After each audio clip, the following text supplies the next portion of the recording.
Just as this guy used up every last drop of his luck to win the ultimate jackpot lottery, he got hit with the worst news possible. He was already on his freaking deathbed. Dear God, can you just let me live? Well, Isaac actually did get reincarnated, but as a bald, pathetic skeleton. But thanks to his sheer grit, even though he started out as the lowest class of summoned skeleton, Isaac eventually evolved into the Corpse King, the ruler of death itself. For hundreds of years, Isaac revived the demon race from the ashes, but he didn't do it out of some thirst for power. It was all because of a sacred contract he made with the world. You see, if Isaac completed his mission, he would be turned back into a human. And today was finally the day he finished the job. Leaving his minions behind in the demon realm, Isaac ascended to the heavenly realm, all on his own to meet the gods. So, I have fulfilled all your demands. I trust you haven't forgotten your promise. You will turn me back into a human. But reality is a harsh mistress. Instead of keeping their promise to make Isaac human, those despicable gods decided to seal the Skeleton King inside a tomb forever. A little while later, somewhere else. Ah, my head hurts so bad. Thank goodness my consciousness is back. But how the hell did I let those gods play me like that? Was it because my skull was literally hollow? But once his mind cleared up, Isaac realized he was in the body of a baby. Is this a human body? Am I human again? There's no way those greedy, backstabbing bastards suddenly felt guilty. Did something go wrong with the seal? While Isaac was lost in thought, a voice suddenly piped up. Oh, the baby saint. The maid smiled and said, Look, the baby saint has opened his eyes. Saint? What saint? While he was totally bewildered, she continued, he was sleeping so peacefully. It's a shame he woke up. Yeah, it really would have been better if he just stayed asleep. The male servant replied, gently shaking the baby bottle in his hand. Who are these people? And am I really a human now? Well, there's no other way, is there? Honestly, I feel a little guilty, the maid said, wearing a wicked smile that completely contradicted her words. But hey, a job is a job. I'm truly sorry, baby saint. We know you just woke up, but we're going to have to put you right back to sleep. Sleep tight, baby saint. Isaac stared at the male servant, slowly bringing the highly suspicious bottle toward him, thinking to himself, I literally just died once, and now I'm about to bite the dust again? Realizing the danger, Isaac squirmed and thrashed around, absolutely refusing to take the bottle, which started to make the servant anxious. Why isn't he drinking? Isaac snapped his head away, thinking, not a chance in hell. I went through hell to become human again. There's no way I'm falling for a trap this obvious. While I'm at it, I should probably figure out how I ended up back in a human body in the first place. Be a good boy and drink up so you can rest in peace. So you can have a nice, peaceful sleep, little Isaac. The name Isaac made him freeze. Did he just call me Isaac? Suddenly, the pieces started falling into place. Isaac remembered how his demon subordinates always mispronounced his name as King Isaac. That must be why that long-haired god who used the Bane of Calamity carved Isaac on the tombstone instead of his real name, which accidentally saved him from being sealed. To top it off, I was reborn in a body with the exact same name. Those arrogant gods were so full of themselves that they got sloppy and let me slip right through their seal. With that thought, Isaac burst into a wide laugh, which accidentally gave the male servant the perfect opening to shove the bottle right into his mouth. Isaac immediately tried to push the bottle away. The servant held on with all his might to keep it in Isaac's mouth, yelling to the maid, "Help me out here! How the hell is this baby so strong?" The maid quickly rushed over to help pin the bottle down. The liquid inside started pouring directly down Isaac's throat. Is this vegetable juice? It tastes absolutely disgusting. Are they trying to assassinate me with this vile garbage? I just became human, and now this weird, powerful sensation is surging deep inside my body. Meanwhile, at the central cathedral of the Holy Kingdom of Hela, they should have taken care of that brat by now, right? Bishop Martha Barrett was gloating to himself when a majestic voice rang out. You seem to be in a good mood. Bishop Martha Barrett looked up to see Alexander Heathcliff Hela, the Emperor of the Holy Kingdom of Hela, and quickly bowed in deep respect. I greet the son of the Holy Kingdom. Bishop, what brings you here? Alexander Heathcliff asked warily. I came to see the candidate for the saint position from the Eshua family. When it comes to the saint, the Holy See cannot simply stand by, Martha Barrett replied with a smile. Alexander Heathcliff eyed him suspiciously. I see. Since it concerns the saint, you decided to grace us with your presence personally? But if we entrust the saint candidate to the Holy See and another incident occurs, it won't end well. Ha ha, what do you mean by that, Your Majesty? Before Martha Barrett could even finish his sentence, A blood-curdling scream echoed from the baby saint's chambers, catching everyone's attention. Young master, he's... Hearing the maid's panicked voice, Martha Barrett smirked, quickly following behind the emperor as he rushed toward the Holy Child's room. Holy Child, what happened? The emperor demanded, slamming the door open. But the maid simply giggled. My lord, he is just so adorable. The tense atmosphere immediately vanished, replaced by sheer joy. Just look at that round belly. He is so cute. He has such a healthy appetite. Is he the legendary little angel? Look at this. He actually finished 15 bottles of that terrible vegetable juice. While everyone was whispering in awe, Martha Barrett gritted his teeth in disbelief. No way. Is that brat actually still alive? How was he completely fine after drinking that much? That was definitely not regular vegetable juice. Flashback to a few minutes ago, when a strange sensation was surging wildly inside my body. Am I going to die for nothing again? Wait, this is a lethal poison for priests, because it completely destroys their holy power. The effects do not kick in right away, but if you ingest enough of it, it is absolutely fatal. However, this poison is crafted from demon mana, which means for me, the former demon king, it is actually the good stuff. I cannot believe they basically handed me such an incredible gift. Oh, I love this so much. I definitely won't let this highly nutritious meal go to waste. So, instead of avoiding it, Isaac eagerly grabbed the baby bottle and chugged it down. He even threw a little tantrum for more once it was empty, leaving the two servants totally bewildered. Is he asking for more? I think I can actually understand what he is saying. The more he eats, the happier we will be. Poison? No, wait, I mean the vegetable juice won't show results right away, the male servant joked, happily handing Isaac another bottle. This is absolutely perfect. Absorbing mana is the absolute best. I don't know who poisoned this, but whoever it is, they are a total legend. Alright, time to figure out my next move. With that thought, Isaac closed his eyes. He needed to leave his conscious state, enter his subconscious, and dive deep into his primal world to forge a mana core. I will be safe here. Now, let's get to work and condense all the mana I absorbed into a mana core. I need a mana core to cast spells, so if I want to use magic in the future, this is an absolute must. Suddenly, the mana core in his hand flared with light, startling him. He thought it was going to be a mana explosion, but it wasn't. Usually, a mana core manifests in one of the three basic colors, but this one was pure white. No, the color isn't even the main issue. I haven't even gathered enough mana for a tiny core. So what is this massive amount of energy? This totally exceeds my expectations. Just how many blessings were bestowed upon this tiny, fragile body? At this rate, I'm going to become a monster far more powerful than I ever imagined. Survival. An overwhelming will to survive. It became the source of power for the Bone Demon King, allowing him to create countless buffs and unique skills. And now, I have inherited that entire legacy within this baby body. While Isaac was forging his mana core in his subconscious, back in the real world, the two servants looked at his motionless body and whispered, "Wait, did he actually croak this time? Let's check." Just as the maid finished her sentence, Isaac suddenly raised a single finger, demanding another bottle, which left them holding back tears of disbelief. He is still alive after all that? Back to the present, Alexander Heathcliff let out a sigh of relief when he saw that Isaac was perfectly fine, so it was just a false alarm. Yeah, right. Other than almost getting assassinated, there's absolutely nothing to worry about here, Isaac sarcastically thought. He then tilted his head and caught the strange look on Martha Barrett's face.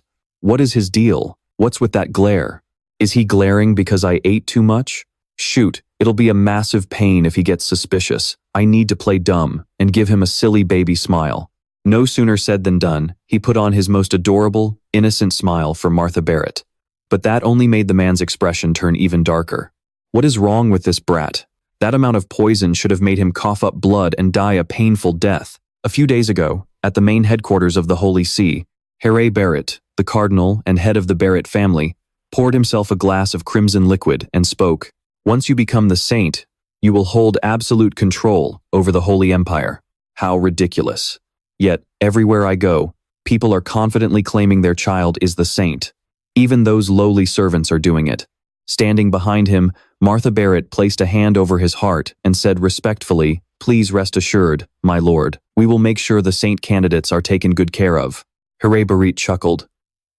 Well, of course.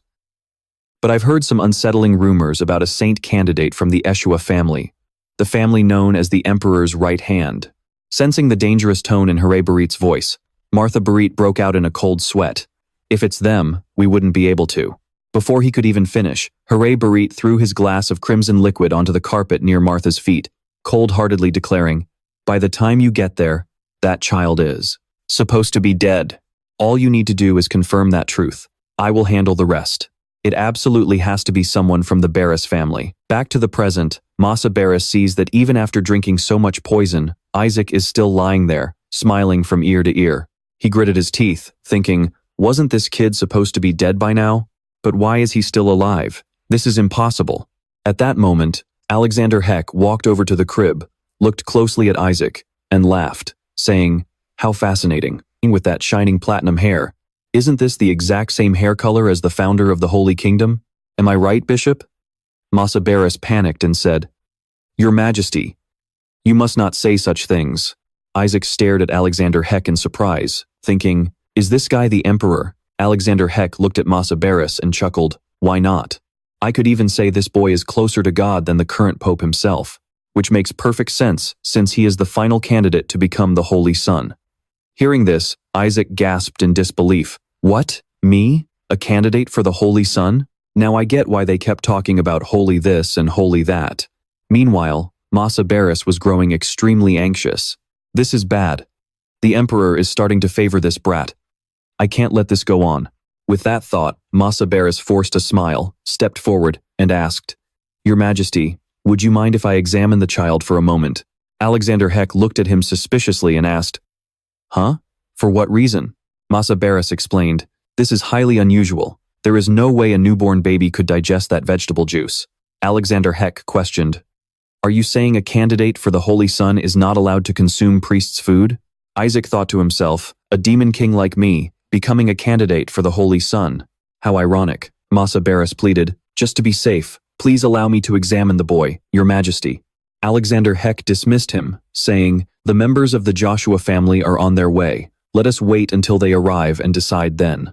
Masa wanted to argue further, but stopped dead in his tracks when he noticed Isaac letting out a tiny burp of demonic energy. Realizing his mistake, Isaac quickly covered his mouth with his hands.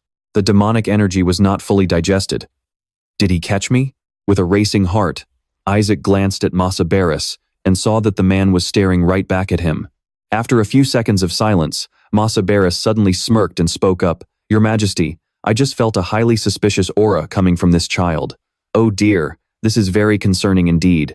Isaac anxiously thought, Did this bastard actually find out? Masa Barris continued, This child might be a fake candidate, harboring demonic power. We must report this to the heresy inquisitors immediately. Hearing this, Isaac knew for sure that the old geezer had noticed his slip-up from earlier.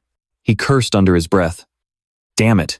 As for Alexander Heck, hearing Masa Barris's words made him fly into a rage. How dare you? How dare you speak of a precious Holy Son candidate in such a manner? Masa Barris smiled calmly and said, Calm down, Your Majesty, for the Pope has already declared a child of the Barris family to be a candidate for the Holy Son as well.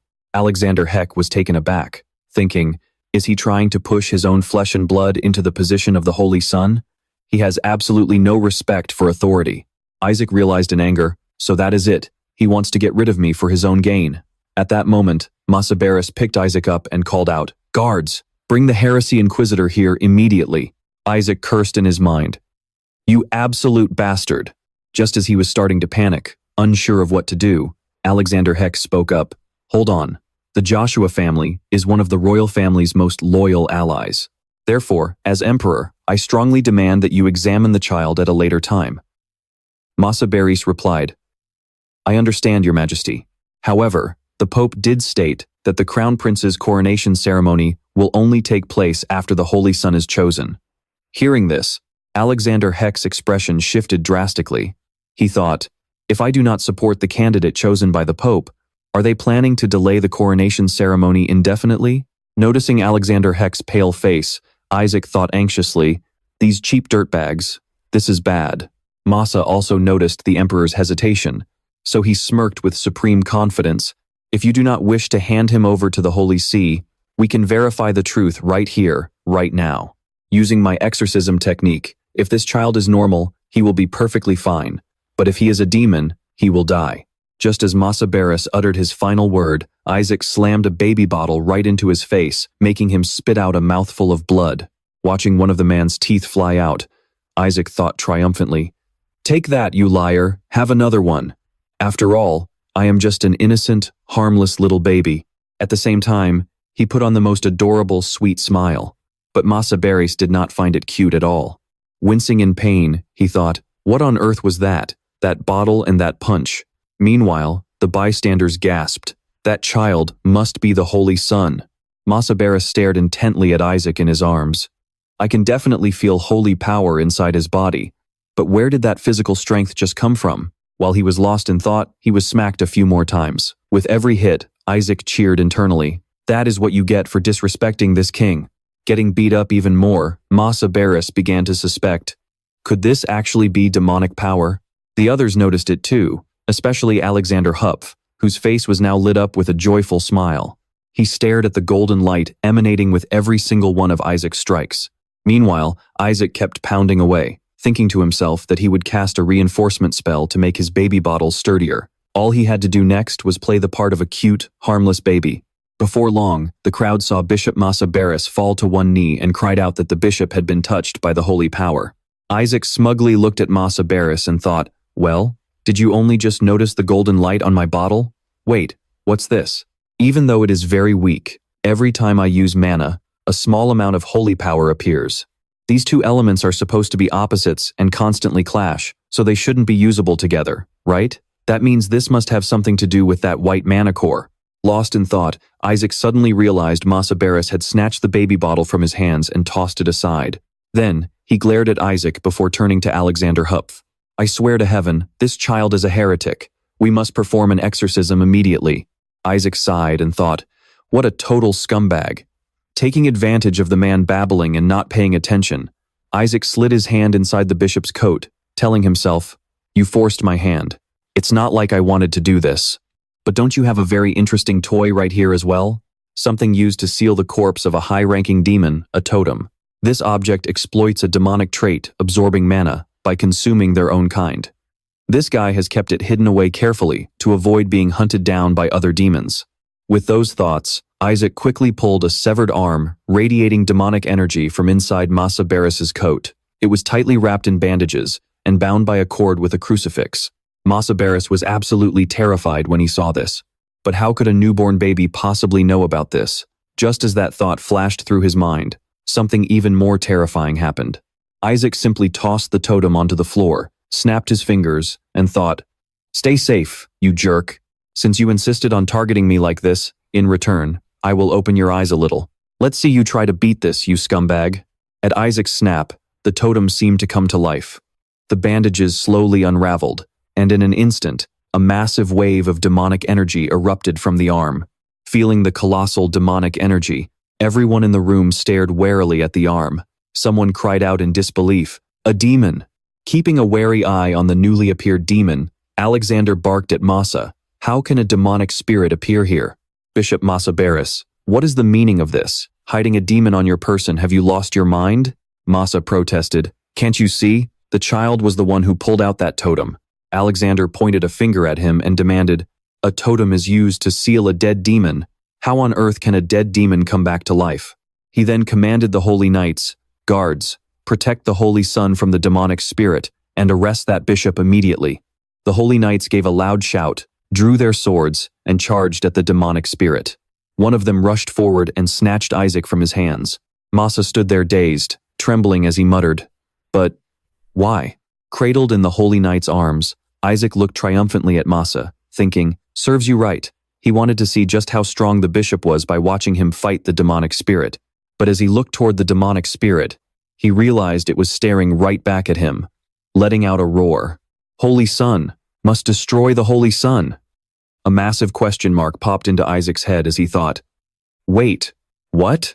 The answer became instantly clear. The demonic spirit's target was Isaac. Destroy the Holy Son. Screaming once more, the spirit lunged straight toward him. Seeing this, the holy knights rushed to block its path, shouting, protect the young master. Confused, Isaac thought, what is wrong with this demon? I'm literally the one who brought it back to life, and yet it's targeting me? Then, he decided not to care. Whatever, with the holy knights protecting him, his safety was pretty much guaranteed. No sooner had that thought crossed his mind than he saw a holy knight get sent flying backward by the demonic spirit. Isaac immediately cast a skeptical look at the fallen knight on the ground and thought, "Are these guys seriously holy knights?" Meanwhile, the demonic spirit blew past the remaining knights, blocking its path, and reached its demonic claws toward Isaac, howling, "Destroy the holy sun! Free the demon king!" The holy knight holding him trembled in fear as the spirit drew closer, hugging him even tighter. Isaac, completely unfazed, thought, "Oh boy, looks like I have to step in and put a leash on this thing first. Why does everyone want me dead in this lifetime?" Then, Isaac raised his tiny face, looking indifferently at the demonic claws that were only inches away. "I set you free, and this is how you repay me? You dare raise a hand against me, you insolent little imp?" As he thought this, a faint trace of demonic energy subtly flashed through Isaac's eyes as he glared at the spirit. Instantly, the demonic spirit froze in its tracks, because in its perception, the being in front of it was no longer a newborn holy son, but the undying sovereign overflowing with absolute dread. Radiating pure majesty as it looked down from above, it was as if it were staring at a pathetic little insect. A second later, a divine golden light suddenly burst from Isaac, illuminating the entire room. The demon soul, in particular, was almost completely engulfed by this golden glow. Terrified shrieks echoed from the demon's soul. Taking advantage of everyone staring at Isaac in awe, the demon slipped out the door as fast as the wind. Seeing this, a holy knight yelled, The demon is trying to escape," but nobody even reacted. All they could see was Isaac, who was still radiating that divine golden light. Holy power? That has to be holy power, right? Lord Isaac defeated a high-ranking demon. That is absolutely incredible. To achieve something like this at his age, he truly is worthy of being our master. Meanwhile, Isaac stared in contemplation at his hands, which were radiating faint wisps of golden light. What is this? Is this really holy power? What on earth is going on? My mana is completely drained. I can't believe it. Is this strange body of mine converting my mana into holy power? Wait, if that is the case, how am I supposed to gather mana? Mana is already scarce enough in this holy kingdom as it is.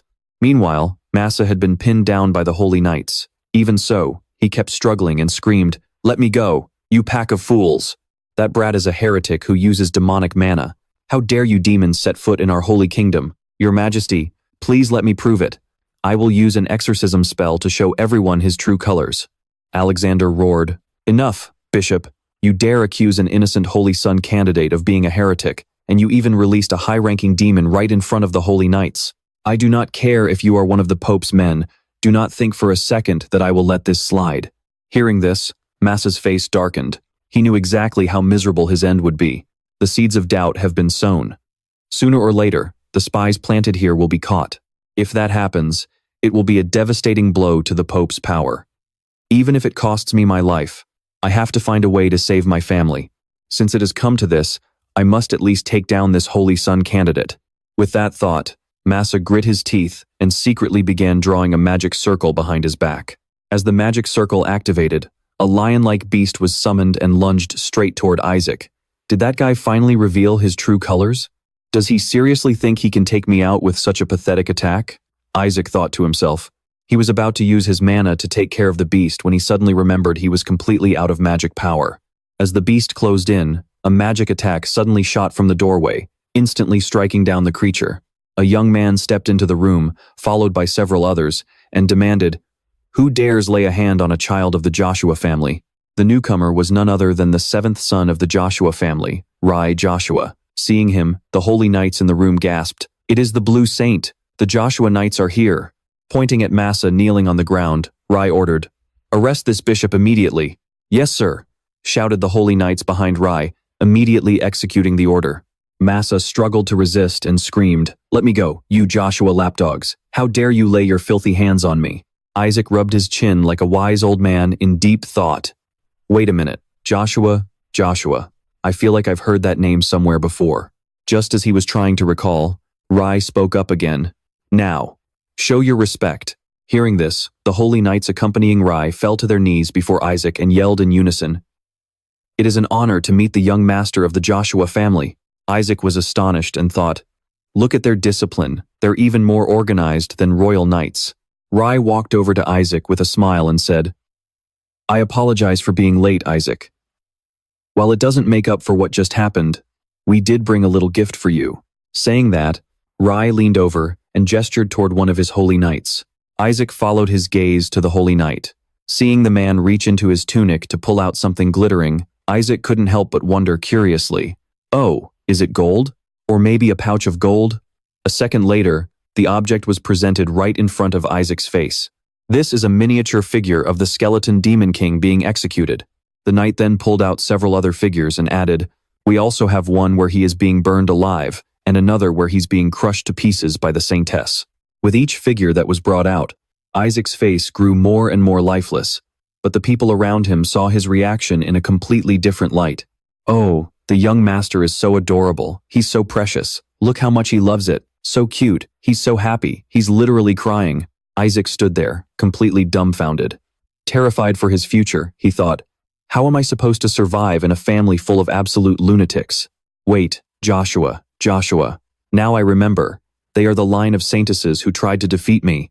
As memories flashed through his mind, Isaac recalled, "I am Sophia Joshua, the 45th saintess. And I am Shuri Joshua, the 61st saint. You don't deserve to know my name." Remembering this, Isaac felt a headache coming on. He thought to himself, "They are all from the Joshua family. Holy crap, not only was I born as a saint candidate, but I was also born into a sacred clan? What kind of atrocious crime did I commit in my past life to deserve this punishment?" While he was busy whining about his fate, Massa was still desperately struggling. He screamed at those Joshua bastards, "That kid is definitely a heretic. Where the hell did you pick him up? I will expose your true colors. You bastards dare to harbor a monster? Has the Joshua family rotted to this point? I will definitely cleanse this whole Joshua family on behalf of the gods." Ryan drew his sword and grazed Massa's neck. The small cut shut him up instantly, as Ryan said coldly, "Be grateful for the Joshua family's mercy, or your head would have been cut off." Isaac thought, "Oh, this guy is actually pretty useful. Shutting that bishop's filthy mouth like that was awesome. I wonder if he is planning to use this to go against the Holy See?" Next, Isaac looked at the holy knights surrounding him. One of them said, "Young master, you have been through so much. You should only see beautiful things and hear pleasant words from now on." Hearing their words and seeing how they treated him, Isaac could only sigh in dismay. What a bunch of idiots. I am starting to miss the blue knights of the Joshua family. They were the ones who were truly strong. Among my former subordinates, it seems like some of them were completely traumatized by the color blue. Just then, Alexander spoke up, "I have caused you all trouble again. By the way, Ryan, could you pass a message to your family head? Our imperial family wishes to raise your young master." Ryan immediately asked, "Your Majesty, you must be joking, right?" Isaac thought in surprise. "What? The imperial family wants to adopt me?" Alexander said, "The entire world is targeting your young master. You surely know this better than anyone else. I do not deny the strength of the Joshua family, but is that really enough to protect this child? Especially the Pope, who is highly displeased with your young master. One of the main reasons is that the child's hair color is almost identical to the founder of the Holy Empire. Who knows, even the Skeleton King might be after the child." Isaac thought, "No way, I am the Skeleton King. Why would I target myself?" After a moment of thought, Ryan spoke up, "My deepest apologies, Your Majesty, but this child carries the blood of the Joshua family, so we will raise him no matter what. Even if we have to face the Pope or the Skeleton King, the Joshua family is more than capable of handling them. Furthermore, the previous Saintess, Melissa, always wished to meet the Skeleton King again." Alexander murmured, "That is true." Ryan continued, "In that case, the Joshua family has even more reason to keep and raise this child, who is a direct descendant of Saintess Melissa." Cradled in Ryan's arms, Isaac heard the name Melissa and cried out internally, "Melissa? The final opponent I faced before conquering the world? That Melissa? The most terrifying and insane saintess I have ever fought? Not only was I born as a saint candidate in a sacred clan, but I am even a direct descendant of Melissa. What kind of twisted fate is this?" The story of the Saintesses. After being defeated by the Skeleton King countless times, they decided to create a Saintess as the ultimate weapon, a staff forged by the gods to punish evil. The valiant blue lion of the hunting squad, wielding the sacred light, the greatest light of the Holy Empire, the highest rank of a Knight of Light. With the Saintess's overwhelming combat power, Everyone believed the Skeleton King would soon be defeated. Her attack and defense were nearly on par with a god. Her vitality was basically cockroach level, and she could self-destruct if needed. With radiant beauty, growing stronger over time, and an incredibly long lifespan. But the Skeleton King was ruthless. Isaac thought, I have never actually killed a Saintess, because doing so would completely backfire on me. Killing a Saintess would only return all of her holy power to God, allowing those damn gods to create an even stronger version of the Saintess. But that last Saintess, Melissa, was insanely powerful. And now she is my ancestor? Ryan, with a look of pure adoration, continued. She lived her entire life just to witness the demise of the Skeleton King. The Joshua family is the cradle of saints, tasked with the mission of eradicating anything that dares to oppose the gods. I am certain the Joshua family is more than capable of protecting this child. Alexander slightly frowned, lost in thought. A holy knight suddenly chimed in. Exactly. Do you have any idea how many saintesses have died at the hands of the Skeleton King? Hearing this, Isaac cried foul internally. Hey, I never harmed anyone, the holy knight continued. One of them was locked in a labyrinth by the Skeleton King because he deemed her unworthy of even fighting him. Isaac thought, I literally let her go. How was I supposed to know she was born with absolutely zero sense of direction? And 5 other saintesses died of sheer rage, a trauma left behind after facing the Skeleton King. Isaac's face suddenly flushed red. Rilai smiled warmly, trying to comfort him. Don't worry, sweet baby. We have everything under control. Even if it is a curse, we will protect you no matter what. Hearing this, Isaac got even more annoyed and thought to himself, am I seriously the only one pissed off about this? Then, Rilai lifted Isaac up and smiled, saying, his arrival into this world is such a massive blessing. His parents only had one small wish, and that was for him to grow up and not become a monster like that Skeleton King. With a constipated look on his face, Isaac thought, to my biological parents whom I have never met, I am truly sorry for disappointing you. Alexander spoke up. Lord Rilai, please reconsider. It has already been 150 years since the Skeleton King was sealed away. Isaac was shocked and thought, has it really been that long? That means Melissa must have kicked the bucket, right? I think she was already 50 back then. Alexander continued, with the demon race growing stronger by the day, the Holy Sun is our only key to helping the Holy Kingdom regain the upper hand. This child is extremely important to our imperial family. Besides, there is currently no Saintess guarding House Joshua. It has already been 1 year since the Saintess gave birth to this child and vanished with her husband.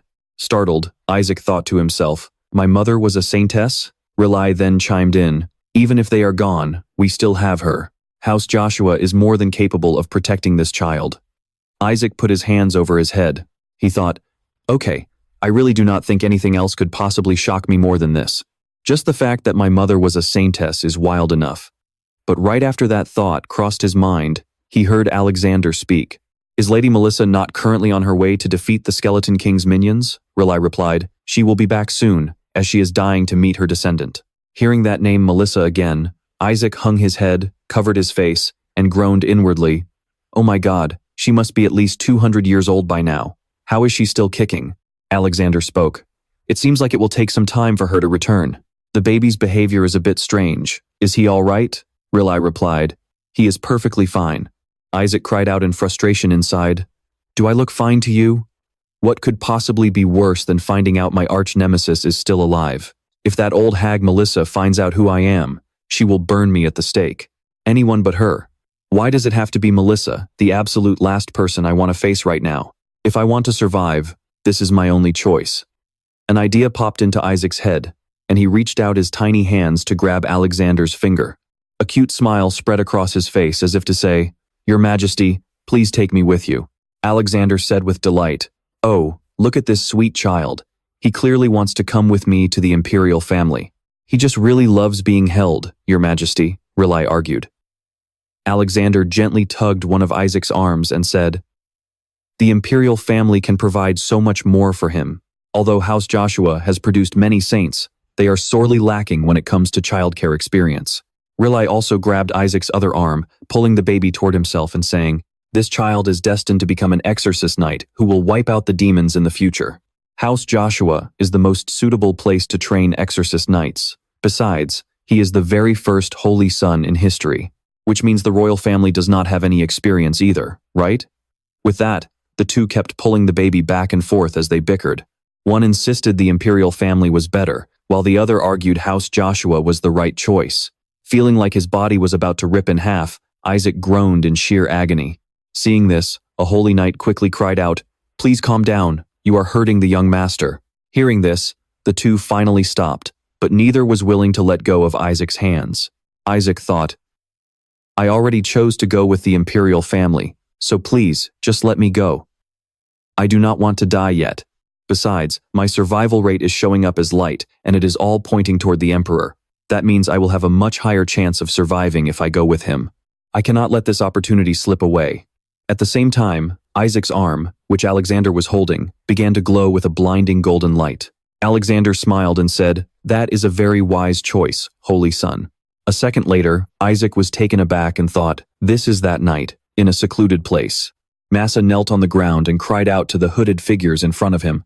"This is so unfair. He clearly used demonic power. I am positive that child is a descendant of the Demon King." The leader of the hooded figures spoke up.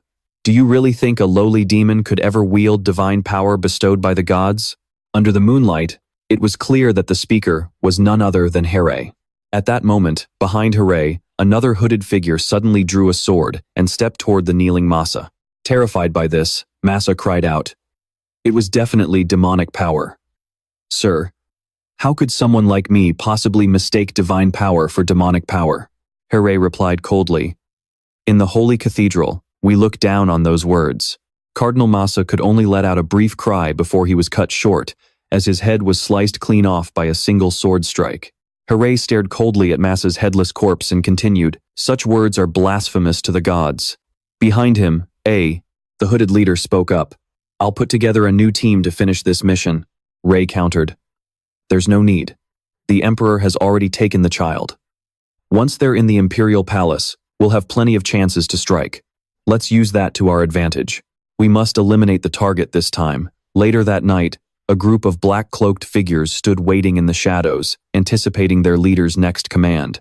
The leader let out a sinister chuckle and said, "The Emperor is bound to bring the child along anyway. Since we'll have plenty of opportunities within the Imperial territory, we can plan our strike for later."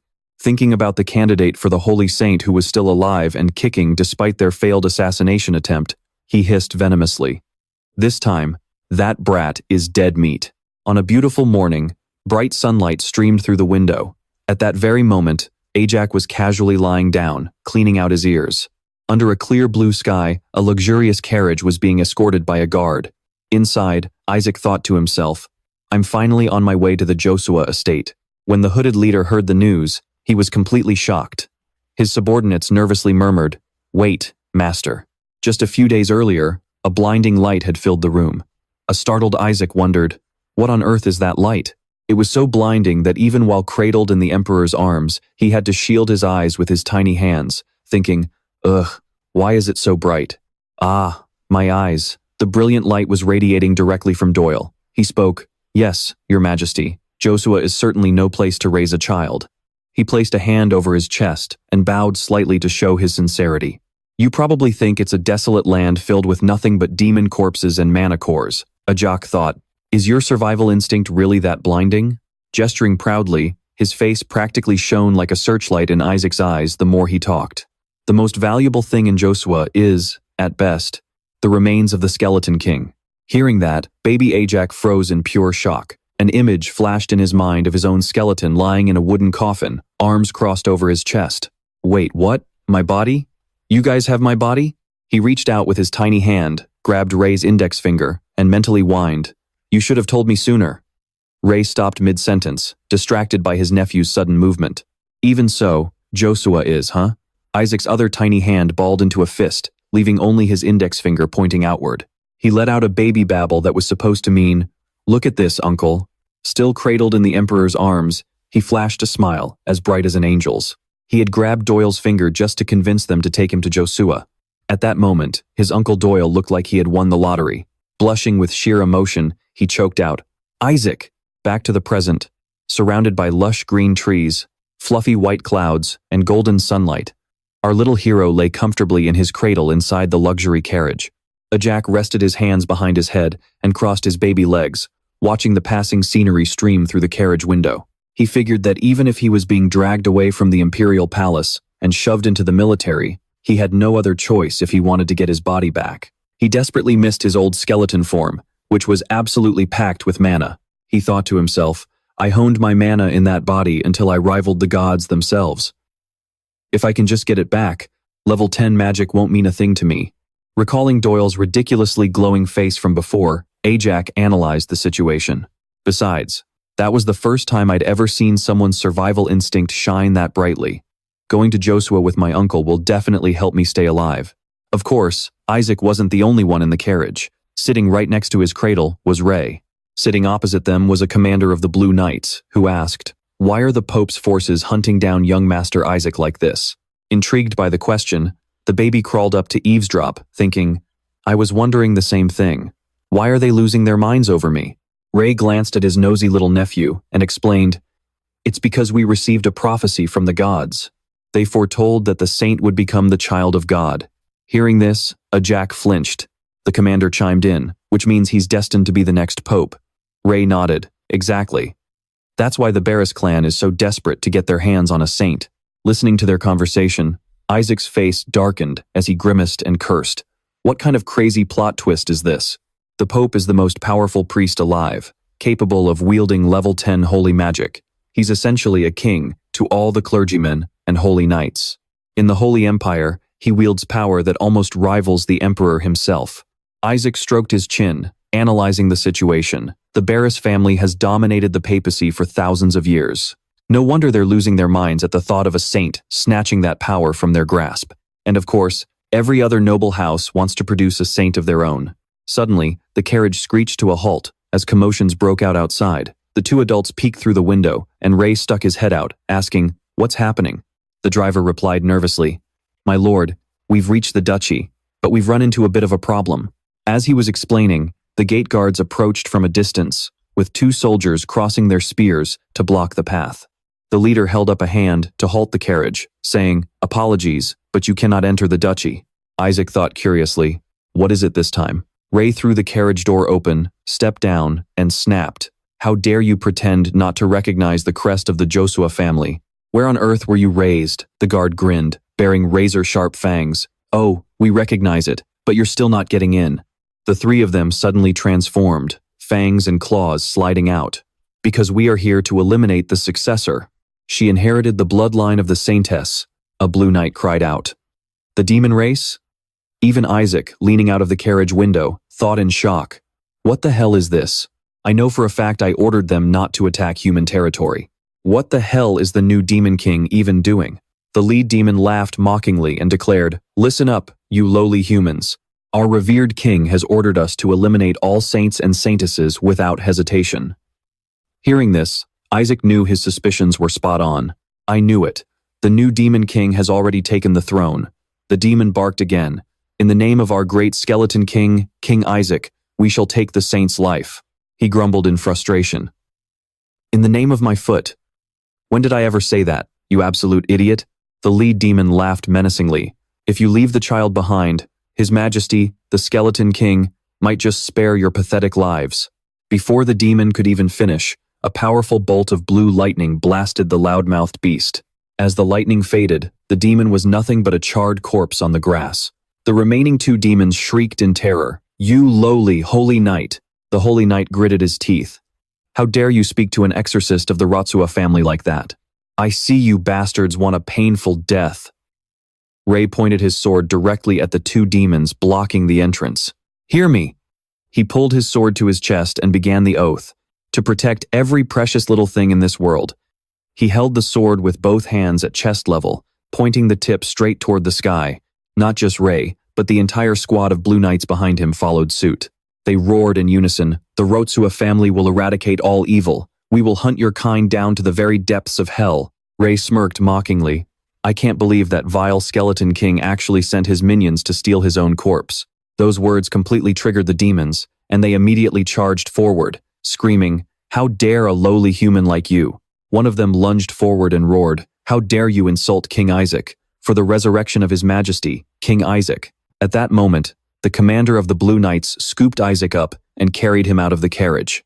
Right as they cleared the area, the carriage blew up behind them, and he dashed away like the wind, saying, "Forgive me, young master." Swept off his feet, Isaac had no idea what was happening. He wondered, what's going on? Is someone impersonating me? After retreating to a safe distance, the commander finally stopped. He set Isaac down on the ground, saying, "Please wait here." He cast a blue protective barrier around the boy and added, "I'll be right back." Isaac was surprised. A protective barrier? He reached out to touch the barrier. Even a high-ranking demon couldn't breach this thing. It was incredibly strong. He smirked as he analyzed it. Since nothing can get in from the outside, it also means nothing from the inside can escape.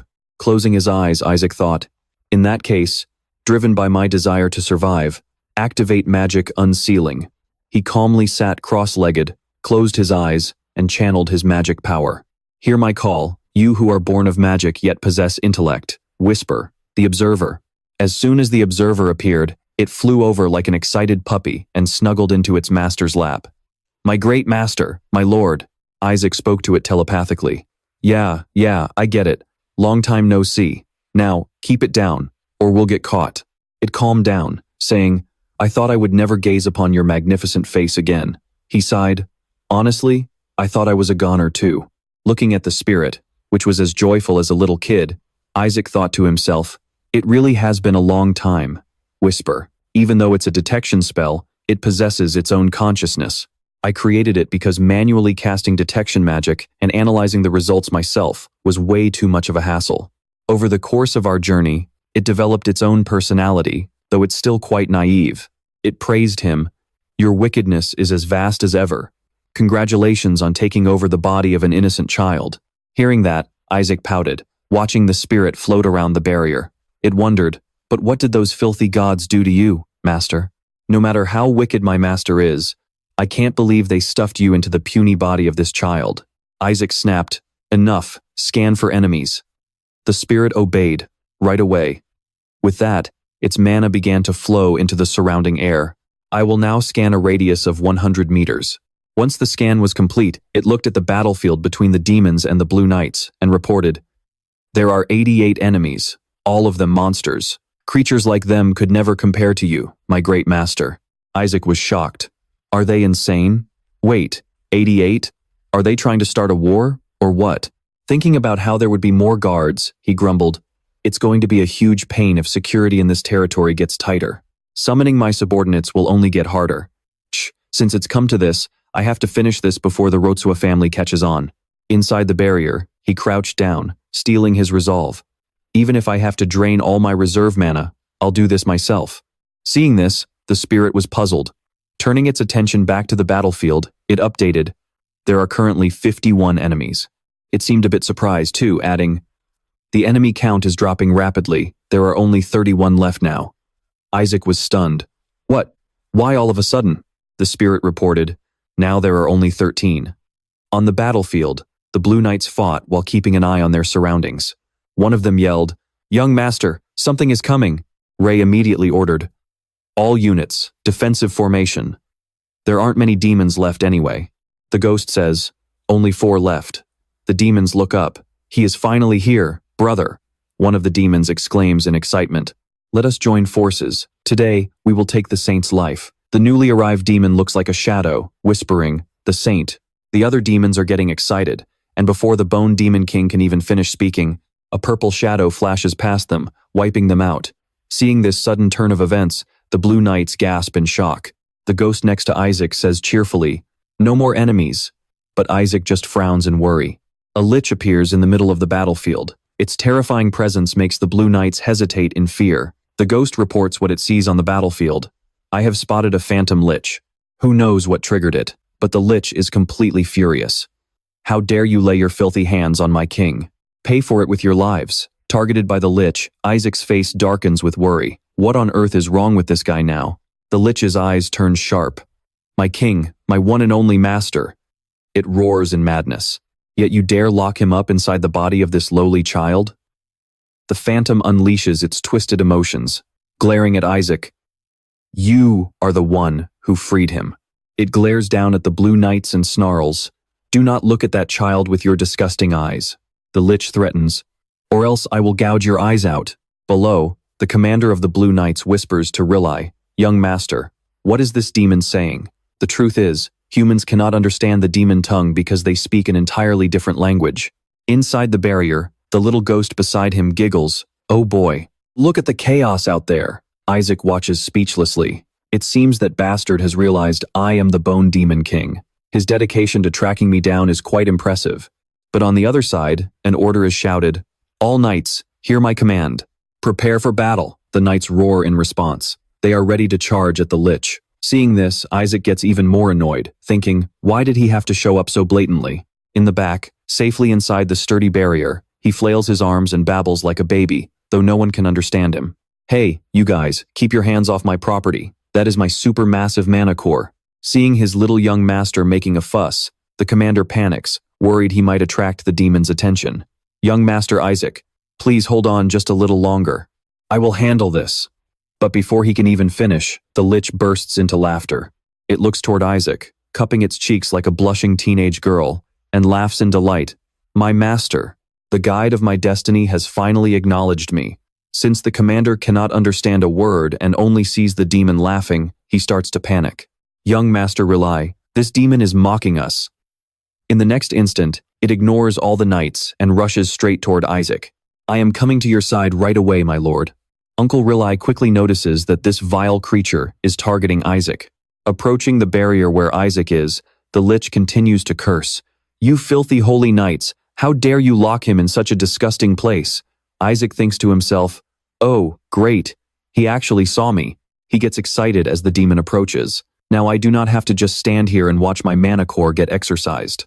He orders it, "First, help me break this protective barrier." The demon happily raises its claws. Then, it slams its claws down on the barrier. "At your command." The commander screams in panic. "Young master, the barrier is..." Rilai also panics. "Isaac." Meanwhile, Isaac smirks as the barrier shatters. He grabs the Lich's hand and his mana flares up. He praises it for a job well done. Right after that, he absorbs its mana. "Now, stop making a scene and get some rest." This terrifies the Lich. Seeing its body being pulled into a totem, the Lich screams, "Master!" Sucked into the totem, it asks in despair, "Why?" Meanwhile, Rilai and the commander, who are rushing over, witness the whole thing. Rilai is stunned. Looking at his completely unharmed nephew, who is grinning while holding the totem, he mutters, "Is that the holy magic that turns demons into totems?" The commander cheers in delight. The very first subjugation is a complete success. He is absolutely extraordinary. The Blue Knights cheer for young Master Isaac. That is a holy magic that only powerful figures like a Saintess or a Cardinal can perform. He cannot comprehend the minds of these ignorant humans. "What holy magic?" "I was using magic." Rilai stands there in silence. Crossing his arms, he voices his doubts. "That is definitely the holy spell that turns demons into totems. But why did I not sense any fluctuations of holy power when such a high-level spell was cast?" "Still lost in joy," the commander replies. "Well, as you know, a person's true potential is only fully unlocked in the most critical of situations." Recalling the Lich breaking the barrier, he reasons that the demon was targeting the young master. The phantom must have instinctively sensed the danger, which is why it risked everything to eliminate this potential threat. The commander showers him with praise. "Isn't our young master just incredible? I am absolutely certain of it. I swear our young master is the true holy son." Goel can only watch this play out, completely speechless. Seeing the squad commander trying to kiss Isaac on the cheek, only to be blocked by his annoyed nephew, Ray thinks to himself, "There's no mistake. Even the demons are starting to notice this kid. Even if he isn't the saint, there must be something special about him." He hangs his head, sighing in frustration. But why did it have to be a boy? His face darkens as he remembers the curse. Because of the Skeleton King's curse, every boy in the Joshua family is doomed to die young. While he's lost in thought, the commander speaks up. "I've made my decision." Cradling Isaac in his arms, he swears an oath. "In the name of the Blue Knights commander, I will protect Isaac's future, and the future of the entire Joshua family."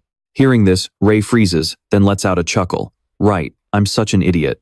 He reaches out to take the baby. Why should we be so afraid of the Skeleton King's curse? This child is destined to bring glory to the Joshua family. Ray holds his nephew up, smiling brightly. "Let's go home, Isaac. Your uncle is going to teach you so many things." He continues, With your natural talents, you're bound to become an extraordinary, revered, holy knight. Isaac flashes a cute smile, but inside he's like, yeah, right.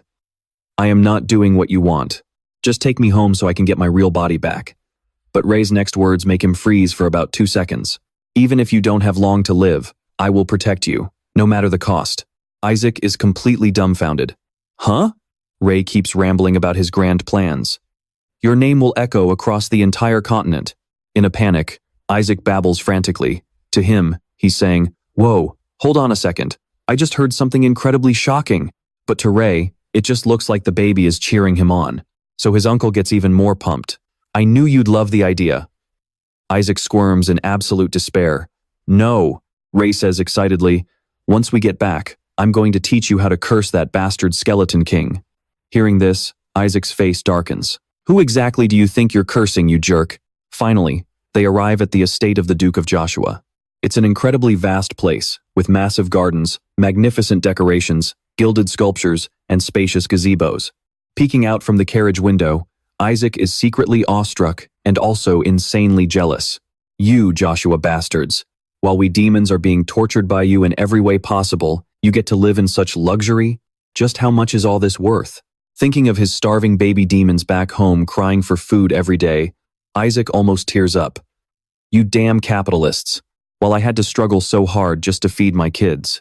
The Observer Spectre speaks up. Master, this place is on a whole different level compared to our rundown home.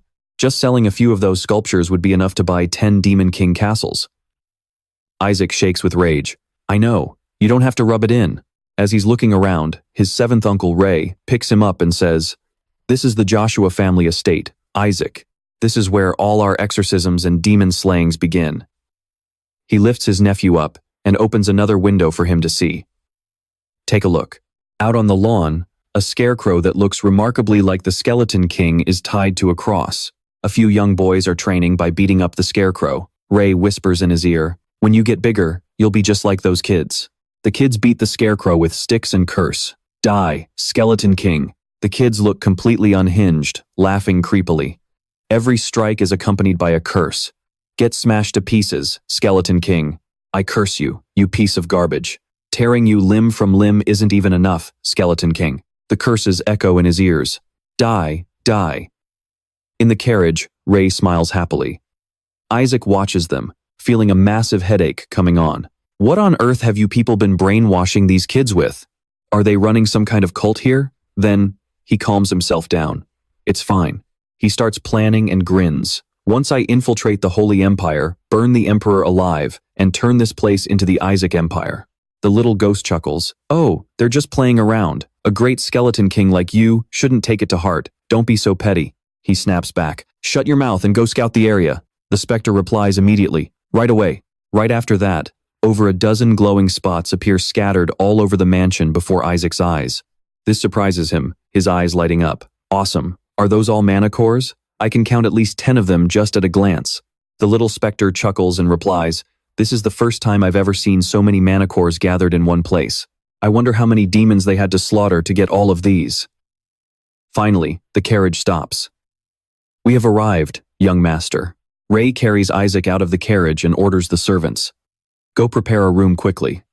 Isaac is staying with me. The butler who comes out to greet Ray hesitates. Well, he said he deeply apologizes, Master Ray. But we have received orders to take Master Isaac to the annex. Hearing this, Ray is displeased. The annex? What is the reason for this? The butler nervously replies. The 5th Lord ordered that we must never let the young master. Isaac stepped into the main building, feeling annoyed. What is it this time? Relai frowned, gritting his teeth. Does he really want to take Isaac to that cursed, deadly place? Ajax also frowned, thinking, this family is totally messed up. I knew it the moment I saw a tiny newborn, who was not even weaned yet, abandoned outside. The Eshua family is on the brink of collapse. His 7th uncle grumbled, my brother really did something completely pointless. He agreed, thinking, exactly, I could live comfortably in the main mansion, so why the heck should I go to the annex? The ghost giggled, the mana core you need is actually in that annex, master. That was a total blow, like a dagger to his heart. Relai walked right past the butler and headed straight inside. Step aside. I am not letting my nephew stay in some god-forsaken place like that. Isaac babbled in utter despair. No, the annex. I want to go to the annex. His seventh uncle pleaded. Come to my room, Isaac. I will read you a bedtime story about how the great Saintess fought the skeleton demon king. Isaac panicked, thinking, no way, that is basically an exorcism.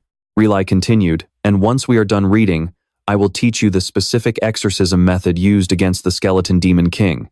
Isaac had no energy left to cry, thinking, are you trying to kill me? But as they walked in, someone stepped forward to block their path, making such a huge fuss over simply picking up a homeless brat. The man spoke, I am pretty sure I ordered that child to be sent straight to the annex. Crossing his arms, he condescendingly said to Relai, meeting for the first time in ages, and you are already trying to defy your own brother? The speaker was the fifth son of the Eshua family, Goel Eshua. Isaac stared wide-eyed at his newly arrived fifth uncle, who looked like a total villain, and muttered in his mind, what a thug. Goel pointed at Isaac. Put him down. I am taking him to the annex. Relai snapped back. Are you kidding me? This child is a direct descendant of the Eshua family. There is no way we are sending him to the annex, a place we used to use for exile. Isaac glared at his fifth uncle, thinking, that rude bastard is definitely on the side that hates my guts. Uncle Relai held him tight. Get out of the way. I still have to tell my nephew the story of the skeleton demon king being purified. Isaac looked completely miserable, screaming in his head, hey, just put me down. I actually want to go to the annex. Goel walked over, poked his cheek, and sneered at Relai. Hey, where did you find this baby skeleton? Then he cursed, descendant, my ass. Isaac gritted his teeth in anger, even though he actually wanted him to send him to the annex. What is wrong with this jerk? Is he a priest or a street thug? But then he reconsidered. Whatever. I will just go to the annex and absorb my mana core. Relai called out Goel. Do you really think I don't know why you want to send my nephew to the annex? He continued. You want everyone to think the boy is cursed just to keep him out of the competition, don't you? Hearing those key words, Isaac froze. Keep me out of the competition? Wait, what the hell? Hold on. He remembered his master plan and lost his mind. Like hell I will. I still have to protect this family, become a saint, and then climb my way up to become the Pope. And most importantly, I have to get revenge on those bastard gods. Goel sneered like a total jerk, saying, want people to think that? I heard a demon literally came out of this baby. Maybe he is already cursed. The commander objected. That is not true. Young Master Ajax helped destroy that demon. He expressed his view. The fact that he was targeted by a demon in the first place just proves how incredibly important he is. Another knight chimed in. Exactly. He possesses the divine power of a saint. Goel did not care, laughing sarcastically. Oh, I am moved to tears. How much effort did you guys put into covering up for this piece of trash? Stop messing with me. If you are calling him the next saint, then show me his power. The ghost on the side added fuel to the fire. Oh, he wants to see your power. Why don't you summon a meteor and show him? Ajax snapped back in annoyance. Meteor my ass. Goel turned around. Right. If he is indeed a saint. He gestured toward a withered tree. Then how about that over there? The tree had absolutely no life in it, and it even seemed to emit the aura of death. Goel challenged him. That is the symbol of our family.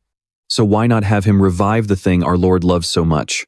Pointing at the tree, he smiled wickedly. That holy tree died from the dark mana of the demon race. If he truly has what it takes to be a saint, then reviving that tree should be a piece of cake, right? Then he gave a sinister laugh, of course. That is only if he really is a saint like you all claim. Sensing the danger from Goel, Relai defensively shielded his nephew in his arms, asking, have you even looked at yourself lately? Isaac also felt a bit nervous, sighing internally. Melissa, you were an amazing fighter, but why the heck are your descendants so useless? The eldest son is missing, and the fifth son is a total piece of work. Just as he thought this, his eyes caught on to something. Isaac gasped in shock. Wait, that. The ghost grinned. What is it, master? Grabbing the ghost, Isaac snapped. What are you even looking at? I am just enjoying the drama. Why are you grabbing my head all of a sudden? The ghost cried out in shock. Huh? Isaac tossed it away and ordered, get over there and suck it all up right now.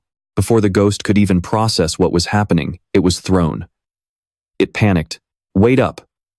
Back at the original spot, Relai was still arguing with Goel. That tree has been dead for 70 years, and yet you expect a baby who can't even talk to save it? Suddenly, a rustling sound echoed. Relai gasped. Goel turned around and lost his cool. Relai couldn't believe his eyes. What? What on earth? The holy tree. The tree before them was no longer a withered trunk filled with death. It had blossomed back to life, vibrant and green. Seeing it flourish, he exclaimed in joy, It really came back to life? Goel stood frozen. Even with purification and restoration magic, it had kept slowly rotting away. He simply couldn't believe his eyes. What the hell was actually going on? Pleased with their sheer shock, Isaac smirked, thinking, it's really no big deal. He stroked his chin, feeling pretty proud of himself. There was just a tiny bit of dark mana lingering around the roots, so I just sucked it all out. The ghost floated back to his side, letting out a heavy, exhausted sigh. I absorbed every last drop of mana over there. Ugh, I'm so stuffed. The squad captain stammered. Lord Relai, how did the tree turn out like that? What did you do? Relai replied. I didn't do a thing. The captain shifted his gaze to the baby sitting in his uncle Relai's lap. Isaac let out a sigh, babbling some nonsense that absolutely no one could understand, except for himself and the ghost. All of that was pure mana. What a waste. The ghost asked, What now, master? Do you want me to puke it all back up? The squad captain cried out in excitement. Then, it must have been young Lord Isaac. Instantly, the knights started cheering and shouting praises again, making him jump in surprise. Amidst the ecstatic cheers, Goel was the only one who refused to believe it. Seeing his plans fall apart, he snarled defensively, This is insane! Up until now, not a single soul in this family has ever been able to cure that damn tree. How could a mere brat do anything? He scrambled for an excuse. Someone must have helped him. Meanwhile, the knights were tossing him up in the air like a hero, competing to shower him with praise, as expected of young Master Isaac. On the other side, Goel sneered maliciously. Right, it has to be Relai. First exorcism, and now purification. As if realizing something, he clenched his fists, trembling all over as he demanded, You did this, didn't you? Completely lost, Relai asked. What are you talking about? Losing his mind, Goel grabbed Relai by the collar and roared, You must have gotten help from the Saintess, and then you made it look like that little piece of trash baby did it, didn't you? Relai grasped his hands, trying to pry them off. What the hell are you even talking about?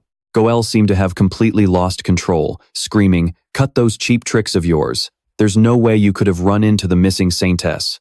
The knights stopped their cheering and anxiously looked over at the two of them.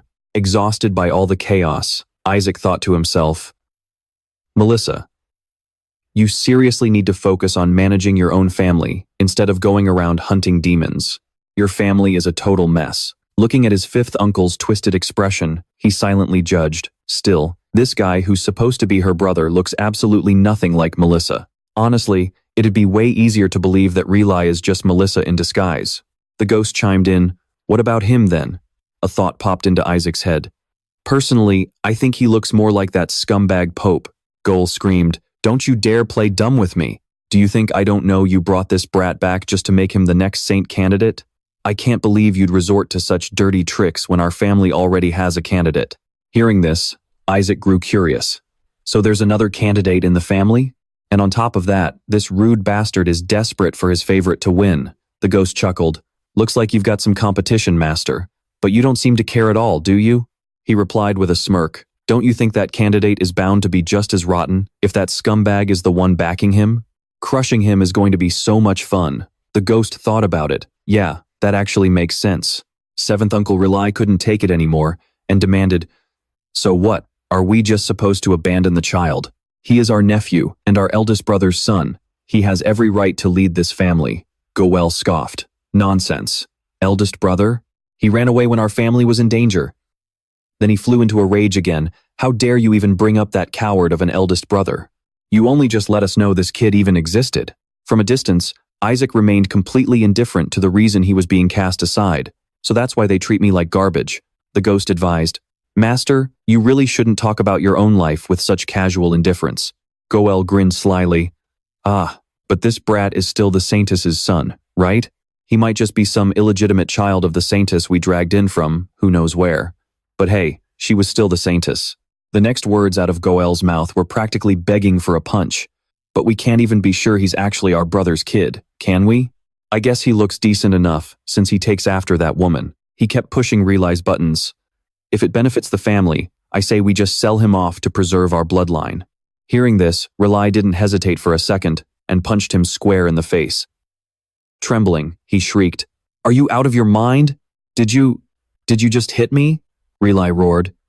"You really think I'd let you walk away after spewing that kind of garbage?" Goel's knights turned pale, while Relai happily thought, "That is right. Brothers should have sparring matches like this every once in a while. Thanks to that, I have learned a lot of useful info." Seeing Relai single-handedly beat Goel to a pulp, the knights rushed in to stop him and pull Relai back. "My lord, you cannot do this."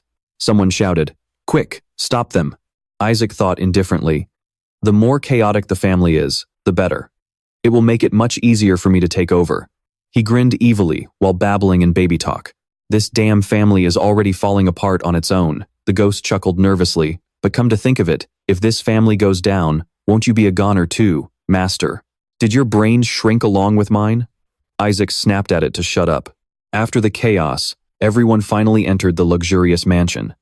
Isaac was placed on the table, pouting with a sour face, looking extremely displeased.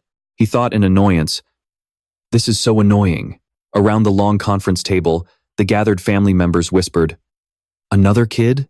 What are we supposed to do with this brat now?" Looking at this, Isaac sighed to himself, "Not a single soul in this crazy family is sane. They sure know how to treat an heir, don't they?" The murmuring continued to echo. "Since we took in and raised that country bumpkin to become the Saintess, the least she could have done was not give birth to this useless son. She does not deserve to be the Saintess." Isaac felt like he was about to lose his mind. "Hey, have you all lost your minds? That is going way too far." A woman spoke up, silencing everyone. She said, "Relai, we already agreed to raise this child in the annex to avoid drawing attention." This was the second wife of the family head, Eli Eshua, the acting matriarch Henna Eshua. She demanded, "Why did you allow this child to come here?" Isaac silently observed, "Is she really showing her hostility so openly? She must be the one pulling the strings behind those trying to banish me to the annex." Goel, whose smashed nose was now bandaged, gritted his teeth. "The acting matriarch is asking you a question. Hurry up and answer." Isaac figured she must be the aunt of this jerk of an uncle. Seventh Uncle Relai ignored the question and asked instead, "Is father not here?" Madam Henna replied, "He went into town. Honestly, this whole saint candidate business is a total mess." Relai sighed. "What a shame." Then he dropped a bombshell. He really should have been here to hear that the eldest grandson of this family, Isaac, has revived the sacred tree. This news made Madam Henna and Goel jump to their feet in shock. Goel slammed the table in protest. "That is just a coincidence. How could a brat like him pull off something like that?" It must have been the prayers of the Eshua family finally being answered. An elder woman spoke up. "I agree. Even our family head could not find a solution, so how could a mere child do it?" Henna crossed her arms as she sat back down and agreed. "I agree." She smirked. "There was no proof to begin with." The elders murmured, "The matriarch is absolutely right. It is truly a blessing that the sacred tree has been revived." Isaac looked at them in disbelief. "Look at these clowns." He stretched his hands out. "You want proof?" A blue light appeared, freezing Goel and Henna in their tracks, while the elders and Relai were completely astonished. Before their eyes, a blue crystal condensed as Isaac raised his hands. The little boy smirked triumphantly. "Then take a good look," an elder stammered. "That energy!" Looking at the crystal floating in front of Isaac, the elder gasped. It is the power of the sacred tree," Isaac babbled. "Surprised, you amateurs?" In the luxurious room, the group of elders sat around the table discussing. One of them said, "It seems Isaac has successfully removed the mana that was corrupting the sacred tree." Another elder gasped, "What? It is true there was mana on the sacred tree, but how could a newborn baby remove it?" The female elder next to him replied, "Isn't that the most logical explanation right now? After all, the boy physically materialized that mana right in front of us." Another person adjusted his glasses, looking thoughtful, and said, "Indeed, but even if this exorcism method is effective, it certainly is not simple. Just one minor slip-up could have completely killed the sacred tree. That is why the family head chose periodic purification instead of a direct exorcism." Goel stared at everyone in panic and disbelief. What on earth are they talking about? There is no way a newborn baby could do something like that. Relai completely agreed with the elder's words. Isaac must have instinctively exorcised the dark mana. Standing beside him, Isaac crossed his arms with a smug look. "Exactly. Then, Everyone heard Rilai continue. A nursing baby did something that no one in the Holy See has been able to do in 70 years. Hearing this, Goel immediately glared at Rilai with pure resentment. What on earth is he saying? Goel slammed his fist on the table in protest. Elders, do you really believe this nonsense? He screamed in anger. An infant can perform an exorcism? He cannot even talk yet. If outsiders hear about this, they will surely laugh in our faces. Just look at him. I don't even believe he's a true Joshua. What if he's actually some low-born orphan from a family no one's ever heard of? Bored out of his mind, Isaac cleaned his ear with his finger, completely indifferent as the others continued their debate. Then, Rilai spoke up with a serious expression. Honored elders, please, hear me out. This child is destined to become a saint.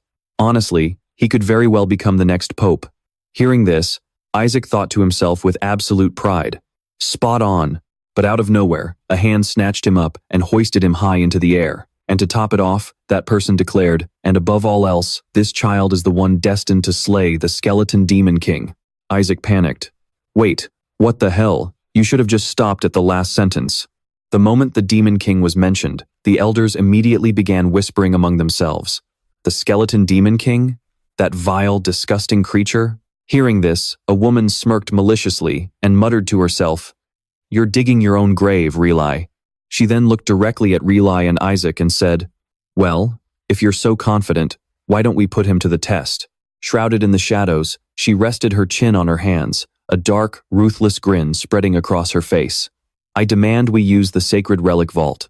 Meanwhile, in the northwest of the Holy Empire of Helen, deep within the barren woods of the Black Forest, thorns choked the land and the air reeked of death. Suddenly, a monster's throat was slashed wide open, spraying fresh blood all over the ground. A man stood over the beast's corpse, his black cloak whipping in the wind as a bizarre, eerie mist swirled around him. Sheathing his sword, he muttered, This place is a total joke. A guard approached from behind, dropping to one knee in a respectful bow. Greetings, Patriarch. Without even turning around, the man coldly asked, What is it? The guard quickly replied, Your representative in the family has requested access to the relic vault, sir. The man started walking forward, his voice dripping with impatience. I made it perfectly clear that the Holy See is not allowed to use it. The guard hurriedly explained. It's actually not a request from the Holy See, my lord. Your grandson has successfully revived the Holy Tree. So the acting matriarch wants to see if the child truly has what it takes to be a saint. The man suddenly whipped around and stepped toward the guard. What do you mean by that? Clenching his fists with a deep scowl, he glared down at the kneeling guard and demanded, Why on earth would there be a saint in my family? This imposing man was none other than the patriarch of the Joshua family, Eli Joshua. He gave the guard a strict order. I won't allow this. Only a saintess can survive entering that place. Tell them to avoid any unnecessary conflict. Make no exceptions. Tell them to go ahead with it. Suddenly, a woman with long white hair dressed in noble attire stepped forward, speaking with great amusement. Who was it that you just mentioned? That woman was the former matriarch of the Joshua family, the previous Saintess Melissa Joshua. She smiled and murmured, Reviving the Holy Tree? Now isn't that impressive? Since the vault is already being opened, why don't we just throw all the saint and saintess candidates in there together? Hearing this, the guard instantly panicked. Excuse me? Seeing the sheer amusement in matriarch Melissa's eyes, and noticing the patriarch's silent approval, the guard could only grit his teeth and push further. But if we do that, what if a child from another family ends up taking a priceless treasure from the vault? Melissa simply smiled and replied, I actually hope they do. After all, even the greatest saintesses of the past generations couldn't take a single thing from that vault. Who knows? If someone actually manages to retrieve that artifact, maybe they'll finally track down the skeleton demon king and put an end to him once and for all. Her eyes gleamed with mischief as she pondered. In that case, we should probably give them a proper reward, shouldn't we? Melissa then turned to the guard and commanded, Tell them this. Whoever brings out the greatest treasure from the vault will receive a reward that even the Pope himself couldn't buy. They will be gifted the heirloom of the Joshua family. The guard broke into a cold sweat just hearing that. Meanwhile, Melissa cheerfully added, And they will be personally trained by me in our family's secret techniques. Clenching her fists with overwhelming excitement, she squealed, Whatever that child wants, I'll give it to them.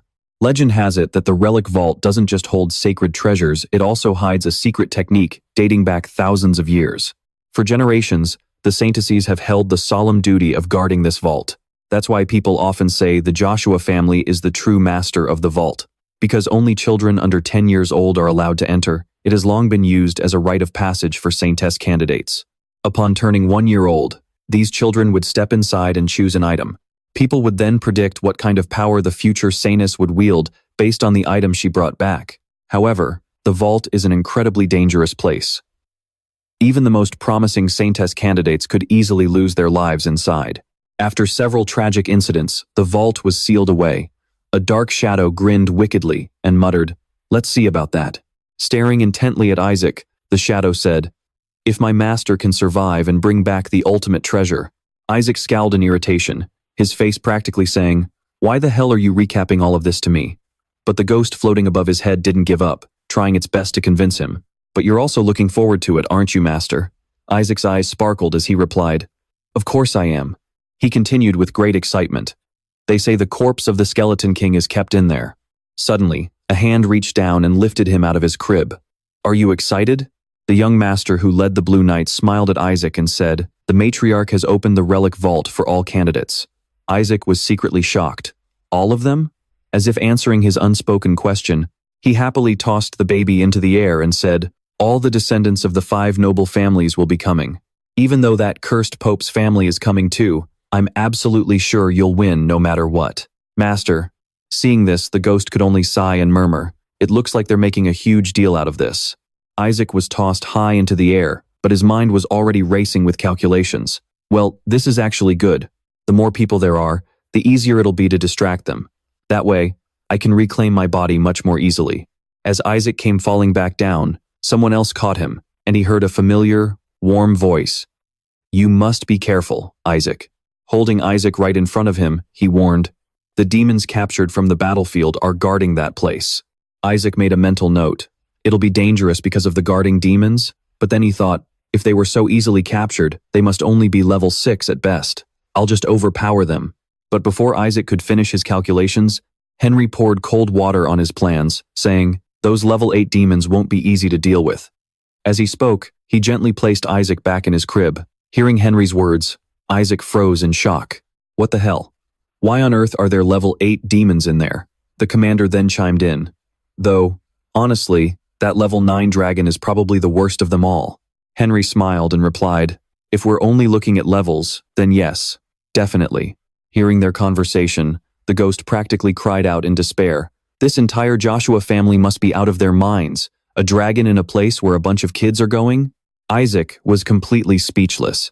The ghost tried to comfort him. "Well, at least you know quite a lot about dragons, right?" Receiving no response from his master, the ghost turned to look, only to find Isaac trembling and biting his nails, sweat dripping down his face. The ghost gasped. "Huh? What's wrong now?" Meanwhile, Isaac thought in sheer panic, "Oh crap, the danger level of a dragon is on a whole different level." After a long silence, the ghost heard Isaac mumble, "Well, I might have scammed them a few times." The ghost asked, "Exactly how many of them did you scam?" Thinking about the wrath of the dragons he had ripped off. Did this bastard really scam baby dragons too? What on earth did he sell to those kids? They weren't even 3 years old. He conned ancient dragons, let alone baby dragons. That goddamn piece of skeleton trash. Isaac stammered, "Only about 70 of them." Then Isaac suddenly remembered something terrifying. "Oh no, on top of that, they have incredible memories. They're going to recognize my soul." The ghost smirked mischievously at its master and said, "Yeah, I think it's about time I find a new boss." Isaac gritted his teeth in anger and glared at the ghost. "You know I can hear you, right?" Isaac slammed his chubby little hands onto the crib, filled with determination. "Looks like I have no choice. So there are level 8 demons and a level 9 dragon in the relic archive. But with my current strength, I can barely even handle level 6 demons. To stand a chance against them, I'll need to steal all of the Joshua family's mana cores." Looking at the ghost's completely helpless face, Isaac yelled in excitement, "To the annex we go!" As a new day began, the first rays of sunlight warmed the grand, magnificent palace. In a certain room, little Isaac sat behind the door, deeply absorbed in a book. The cloud next to him asked hesitantly, "Master, are you okay?" Seeing no response, it asked once more, "Master, are you all right?" Isaac kept his eyes glued to the book, his face pale as he stammered, "Yeah." He had thought that once he mastered holy power, learning these 3 spells would be a walk in the park. But why does it get more frustrating the more I study? I haven't even been weaned yet. At this rate, I might just have to brainwash someone and force them to teach me. The cloud squealed with joy. Master, are you going to use black magic right under the priest's noses? Are you planning to bury this entire estate and summon some badass demons? Isaac crawled on the floor, narrowing his eyes as he glared at the cloud. What on earth happened to your personality over the last 150 years? The cloud gave a sheepish laugh. Isaac tiredly flipped through the book while rubbing his eyes, thinking to himself, I can't wrap my head around all this theory on my own. Little Isaac let out a tired yawn, when suddenly, a pair of hands picked him up. You look exhausted. Henry and the commander of the Blue Knights walked in.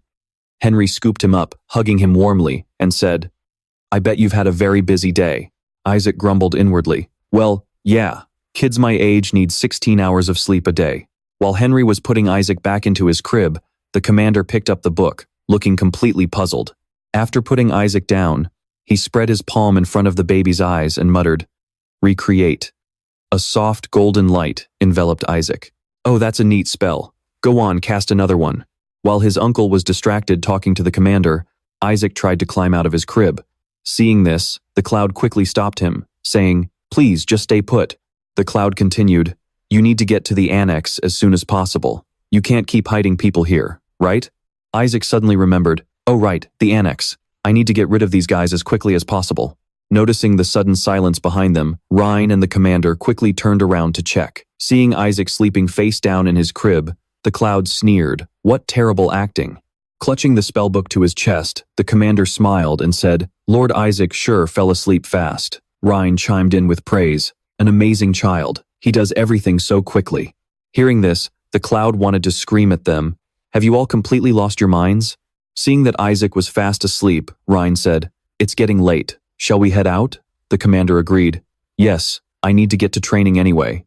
The cloud was utterly baffled, thinking, Unbelievable. Meanwhile, seeing them prepare to leave, Isaac lay in his crib with a smug grin. But then, he overheard them say, However, that totem looks pretty dangerous. I think we should take it outside. Isaac instantly panicked. Before stepping out, Ryan turned back to instruct the commander. It's a valuable item, Isaac's very first totem. Make sure it's kept safe. The commander quickly replied, Yes, sir. Hearing that, Isaac protested internally. I still have to restore it. Who said you could take it? Before they left, he heard them add, I'll display it in the most visible spot. He could only cry on the inside. My totem. I didn't even get a chance to drain its mana yet. As soon as the door closed, Isaac sprang right up. Fine then, I'll just drain the mana core in the annex. He quickly used his tiny, stubby body to crawl out of the crib. The cloud weakly asked Isaac, Are you seriously planning to crawl all the way to the annex? Isaac replied, I have a plan. Open the door for me. The cloud immediately flew to the door. Yes, of course, right away. But as it floated over, it muttered under its breath, No way in hell am I carrying you over there. But the moment it touched the door, the cloud froze. Wait, what? Behind it, Isaac fell out of his crib, landing flat on his back with his legs in the air. Before he could even feel the pain, he heard the cloud say, Your uncle locked the door. The entire lock system is on the outside, and he even cast a spell on it. Furious enough to spit blood, Isaac barked an order.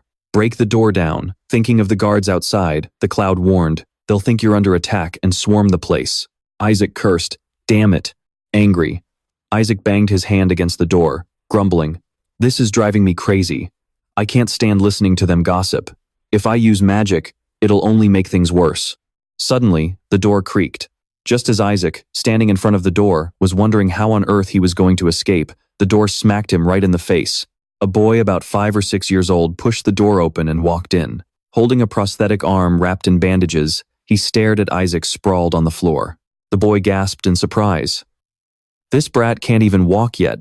The boy who just walked in was the son of Goel de Josua, and a candidate for the holy priesthood of the Josua family, 5-year-old Suri Josua.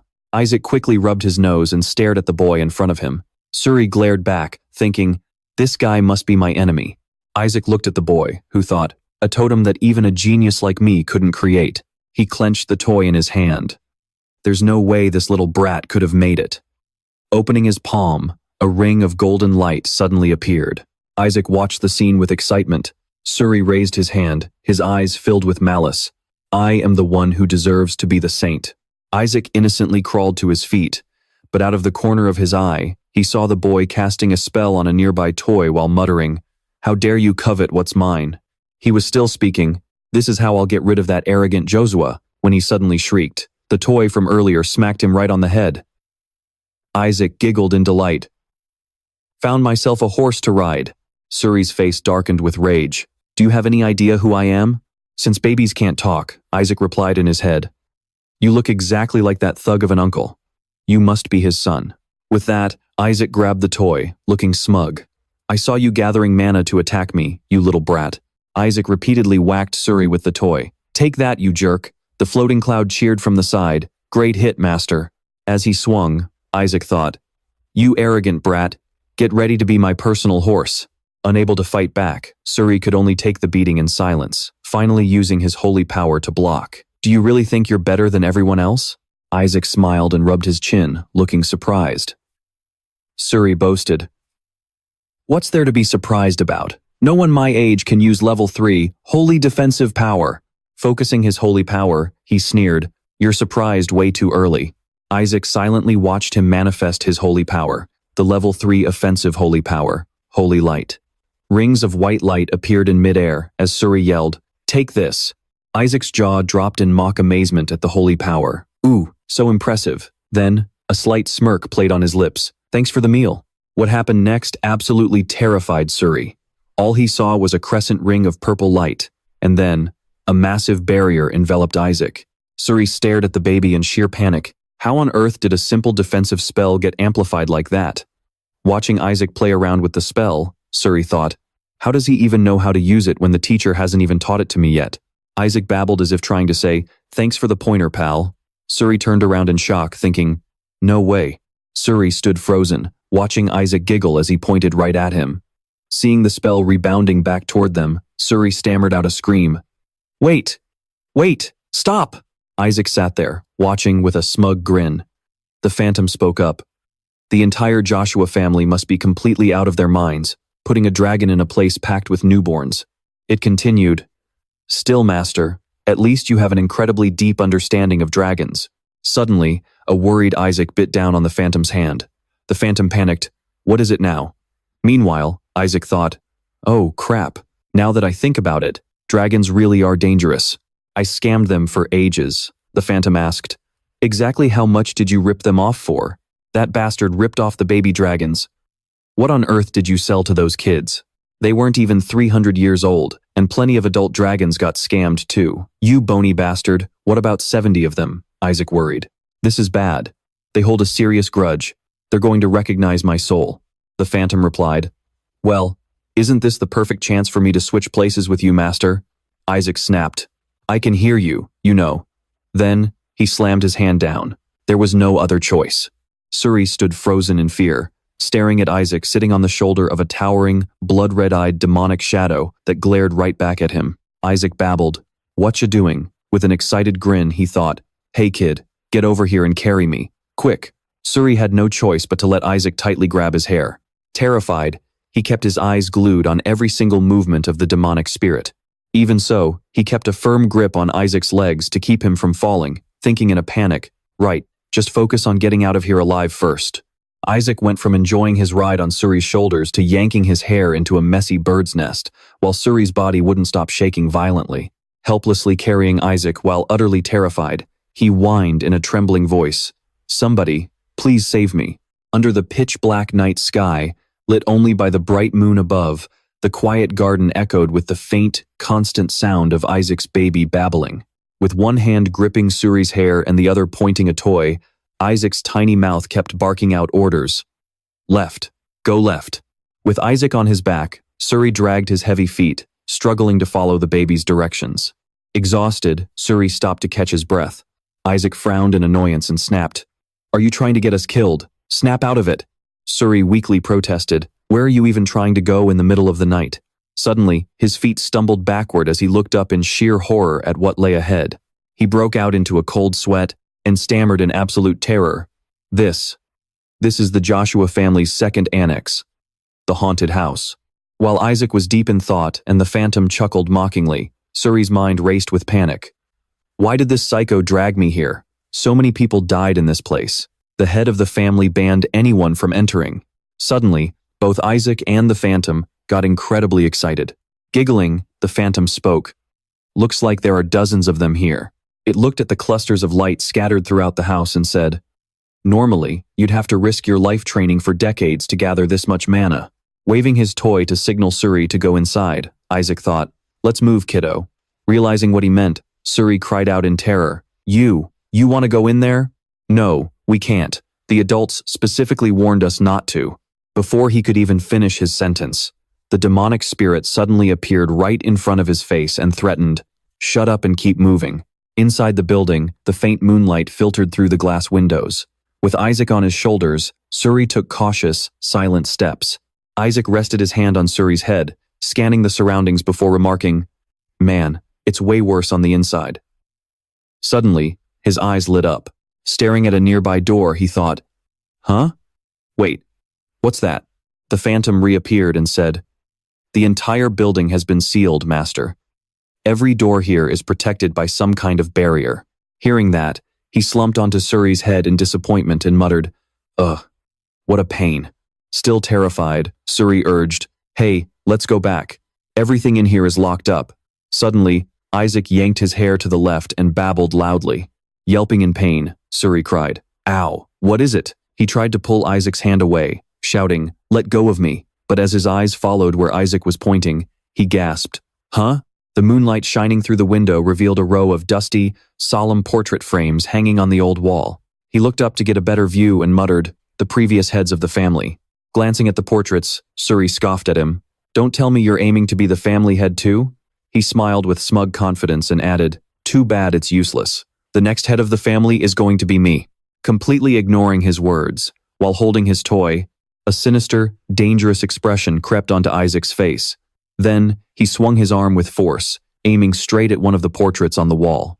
Suri stared with his jaw dropped in absolute horror as the glass on the frame shattered into pieces. Isaac was not done yet.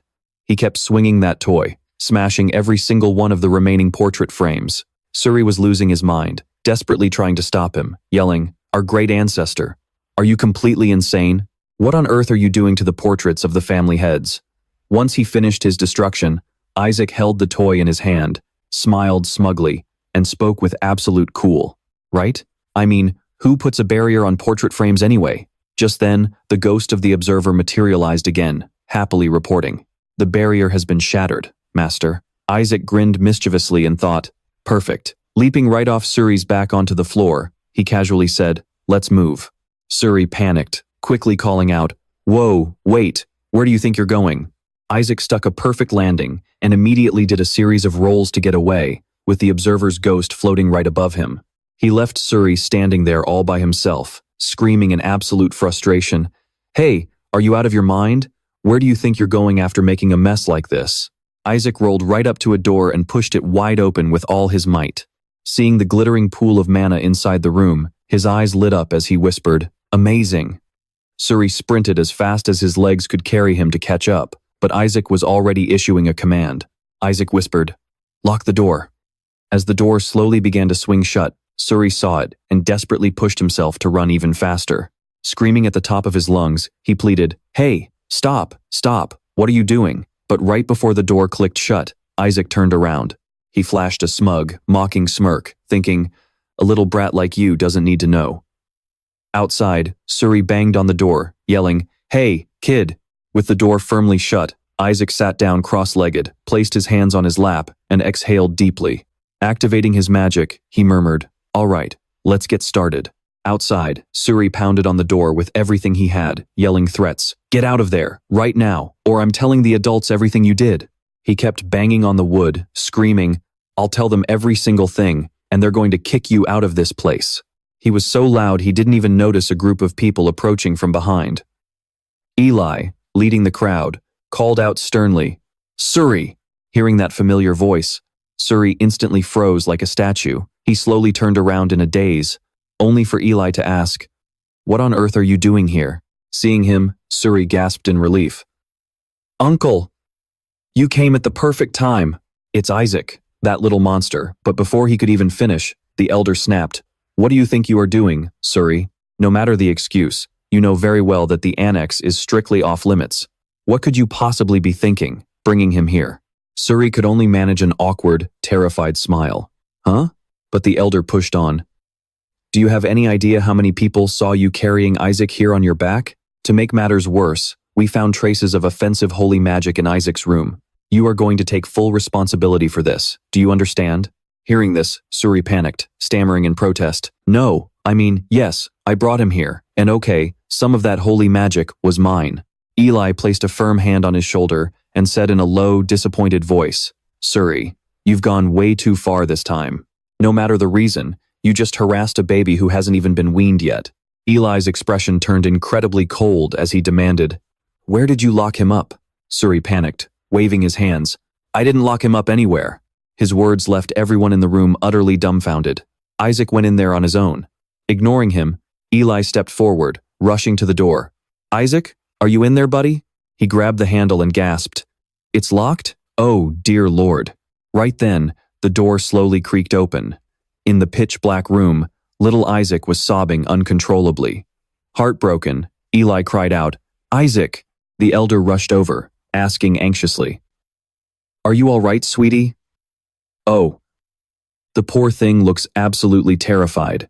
Meanwhile, Suri just stood there completely speechless, his face twisted in disbelief and suspicion. Pulling the weeping toddler into his arms, Eli sighed, Thank goodness you're safe. He's shaken up, but it looks like he's not hurt. Eli then turned and shot Suri a freezing, razor-sharp glare. As he carried the boy away, he threw one last line over his shoulder. Suri, you should be ashamed of yourself. Tears streamed down Suri's face as he sobbed helplessly. No, that's not what happened. I swear.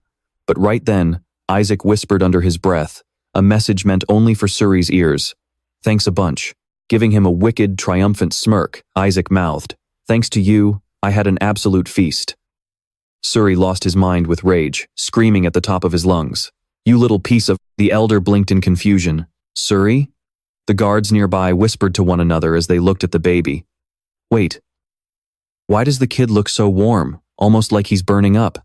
Maybe because it's freezing in here? Another lamented. To think such a tiny child has to go through this. Clenching the dense ball of mana tucked away in his pocket, Isaac smiled mockingly to himself. This is way more than I expected. In just one go, I absorbed enough mana to match 100 years of grueling training. He squeezed his fist tight, thinking, oh, yeah, with this much power. He let out a sinister, silent chuckle. Eli, feeling the boy tremble slightly, thought to himself, Gosh, Isaac must have been absolutely terrified. Later, inside a majestic castle, a voice addressed the boy. Isaac, there's someone I'd like you to meet. Isaac lazily rolled his eyes upward. Eli gestured to a woman, introducing his new assistant. This is Asili. From today onward, she will be your personal assistant. Placing her hand over her heart, Asili introduced herself with a respectful bow. My name is Asili, a paladin of the Joshua family. Dropping to one knee, she bowed her head in absolute loyalty. I shall serve you until my final breath. Isaac barely spared her a glance, acting completely indifferent, but his mind was racing. So, they've sent someone to keep tabs on me. Is it because of what happened last time? He instantly looked disgusted. Propping himself up on one arm, he pointed at Asili and said, Hey, you over there. Isaac continued to threaten her, shouting, Save it! Get out of my sight! Asili just stared at him blankly, then she took a step closer. Blushing furiously, Asili leaned down, her hands trembling as she reached out. Could you... Let me pinch your cheeks just once.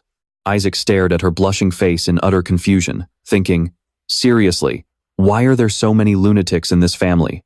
Joshua smiled, pulling something out of his pocket as he looked at Isaac. Ah, Isaac. He held out a small box with a ring inside. This is a gift from your uncle. Isaac stared at the completely ordinary ring, his face turning sour. Did he pick that up from a trash can? I thought I misheard, but the phantom nearby looked at the ring with pure disdain.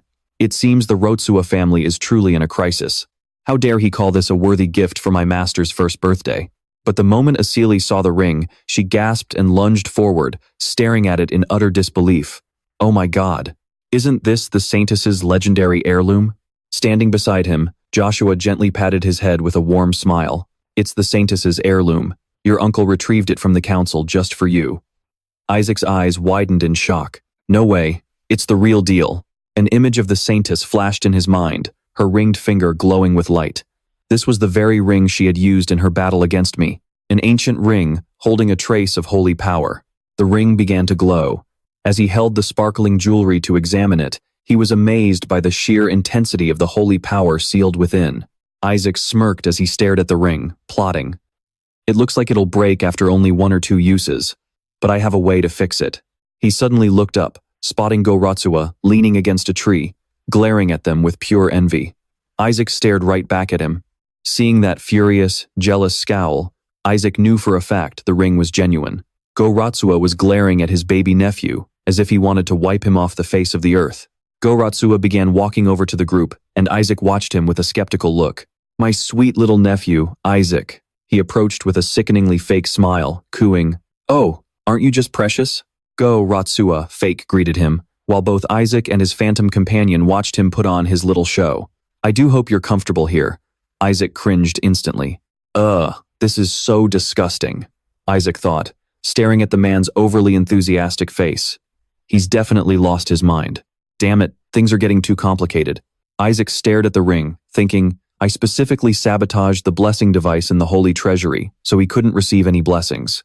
But I never expected them to bring the Saintess's heirloom as a replacement. In a flashback, the elder handed the ring to Joshua and sighed.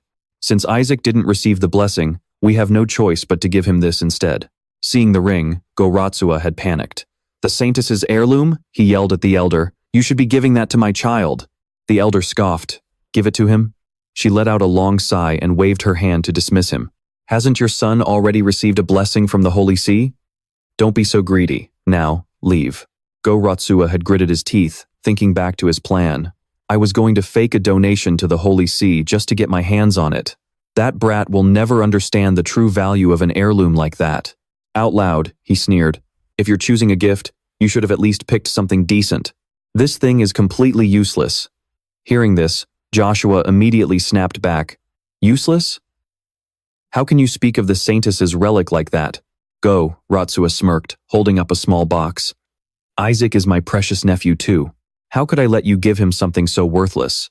He pulled out a ring that sparkled way more than the Saintess's, trying to lure them. "This ring has been directly blessed by the Holy See itself." He kept rambling about how amazing his ring was, while Joshua just stood there, looking at him with absolute confusion. Compared to some dusty relic, this will be way more useful to him. This is an extremely rare treasure that a kid like Isaac could never get his hands on. He crouched down next to Isaac, waving the shiny ring in front of him. "Isn't that right, little guy?" But the moment he reached out to snatch the Saintess's ring, Isaac clocked him right in the face. "Now give me that dirty, old ring, beat it." Isaac snatched the box and spat. "This piece of garbage literally reeks of the Pope's stinking breath." Without hesitation, Isaac hurled the ring away. "And take your trash with you." The ring flew straight into the lake with a splash. Seeing his precious ring tossed away, Goratsua lost his mind and screamed, "What do you think you're doing? Go find that ring now." Goratsua glared at Isaac, seething inside. "That ring is worth over 1,000 times more than the junk I offered you."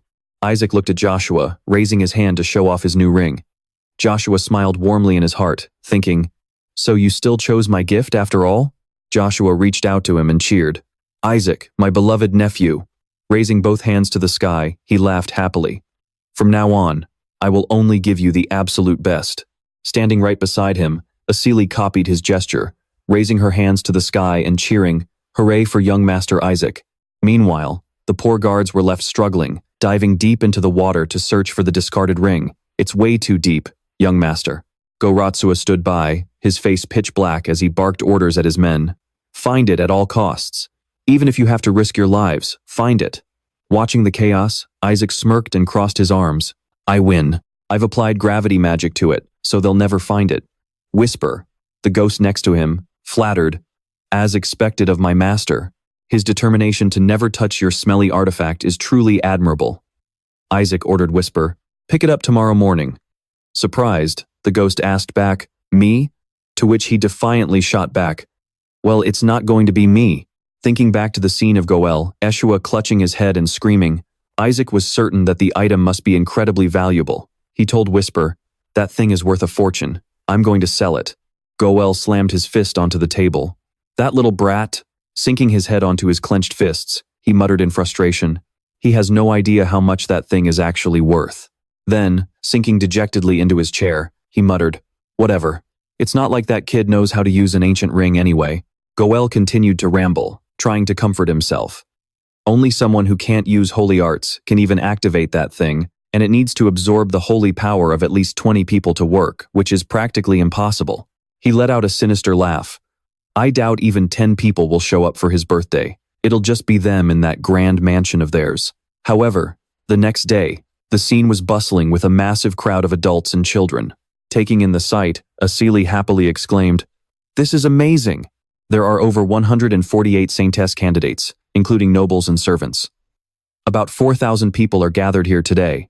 Holding Isaac in her arms, she happily told Relai, "All the ducal families are here, and dozens of marquis houses too. Even other countries have sent their own Saintess candidates. Isn't it incredible? Even the emperor is here." Meanwhile, Isaac's face darkened as he thought, why are there so many Saintess candidates? Did those lazy gods just scatter them around like cheap confetti? Whisper, mocking alongside him, added, "Honestly, that sounds exactly like something they'd do." Relai, looking dead serious and deep in thought, murmured, "I didn't expect this.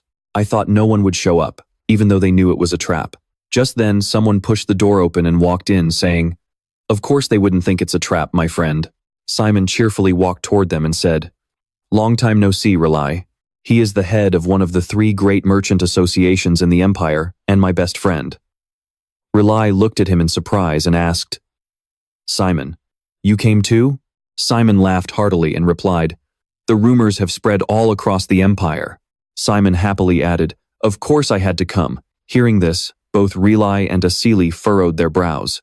Everyone knows this isn't a trap, which is why they decided to show up. Besides, all the fragile boys of the Eshua family are here. He continued to chatter, not to mention what the head of the Eshua family has wagered. How could I possibly miss this? Even the papal family is bound to show up. Hearing Simon's words, Isaac wondered to himself, what on earth did she wager? Relai couldn't believe what Simon was saying. Stop joking. There's no way the papal family would attend. But Simon shrugged casually. Just a guess. Though there's no way those unfriendly royals would ever show up in Eshua territory. They absolutely despise this place because of all the commoners, except for the Barrett family, of course. Suddenly, a dark shadow loomed at the doorway of the room where they were talking. "Simon, lower your voice." "Why should I? My son, Amon, is also a saint candidate. Since this event is hosted by the Eshua family, the papal faction has no reason to get involved." The mysterious dark figure grabbed the doorknob. "You need to watch your mouth." As Simon was speaking, the door creaked open and someone walked in. Everyone looked toward the door in panic. Don't mind those people. Their faces always look like they just stepped in trash. Our ancestors used to say there is nothing more dangerous than a vulgar friend. Cardinal Berit stepped inside. And indeed, the wisdom of our ancestors never fails. Both Relai and Simon froze in fear. Cardinal Berit. Wearing a sinister smirk, he slowly walked toward them and said, "Just think about it. For the fragile leader of the Eshua family to host such an event, I suppose you're hoping your little child can pull something out of the sacred relic treasury to save your family's face." He chuckled maliciously. "I'm quite curious to see how a child of the Eshua family dares to claim the title of a saint candidate." Hearing his words, Asili grew highly alert, tightly clutching Isaac to her chest. "I haven't even met him yet," he said, his lips curling into a smug grin. "But regardless, this is a grand opportunity for you." Barrett placed his hand over his heart, but his deceitful expression and the dark aura surrounding him completely contradicted his words. "I sincerely pray that your saint candidate can raise your family's reputation." Meanwhile, Relai broke into a cold sweat, thinking to himself, this is a setup orchestrated by the Holy See. The number of black-robed figures keeps growing. For the number of saint candidates to rise from 25 to 148 in just a single week is incredibly suspicious. The only explanation is that the Holy See is turning an eye to these saint candidates who are appearing out of nowhere. With blood splattering all around, everyone is desperate for their own child to be chosen as a saint candidate. Once these children are sent into the sacred relic treasury, they will inevitably try to eliminate the weakest competitors. Relai clenched his fists, thinking, They might even harm the boy in the midst of the chaos. He turned his head to look back at Asili, who was standing there holding Isaac. If that happens, Asili and the baby looked back at him with puzzled expressions. Rely thought with deep worry, Isaac will be in grave danger. In the Eshua family, there was a boy who owned a peculiar stone statue of a woman cradling a baby in her arms.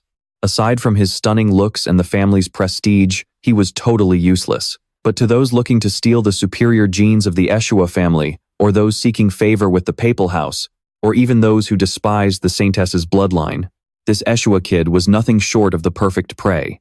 As a mysterious cloaked figure stood before a child, they whispered, "Let's have a little fun with this Eshua brat." The child took the vial handed to him by the mysterious stranger.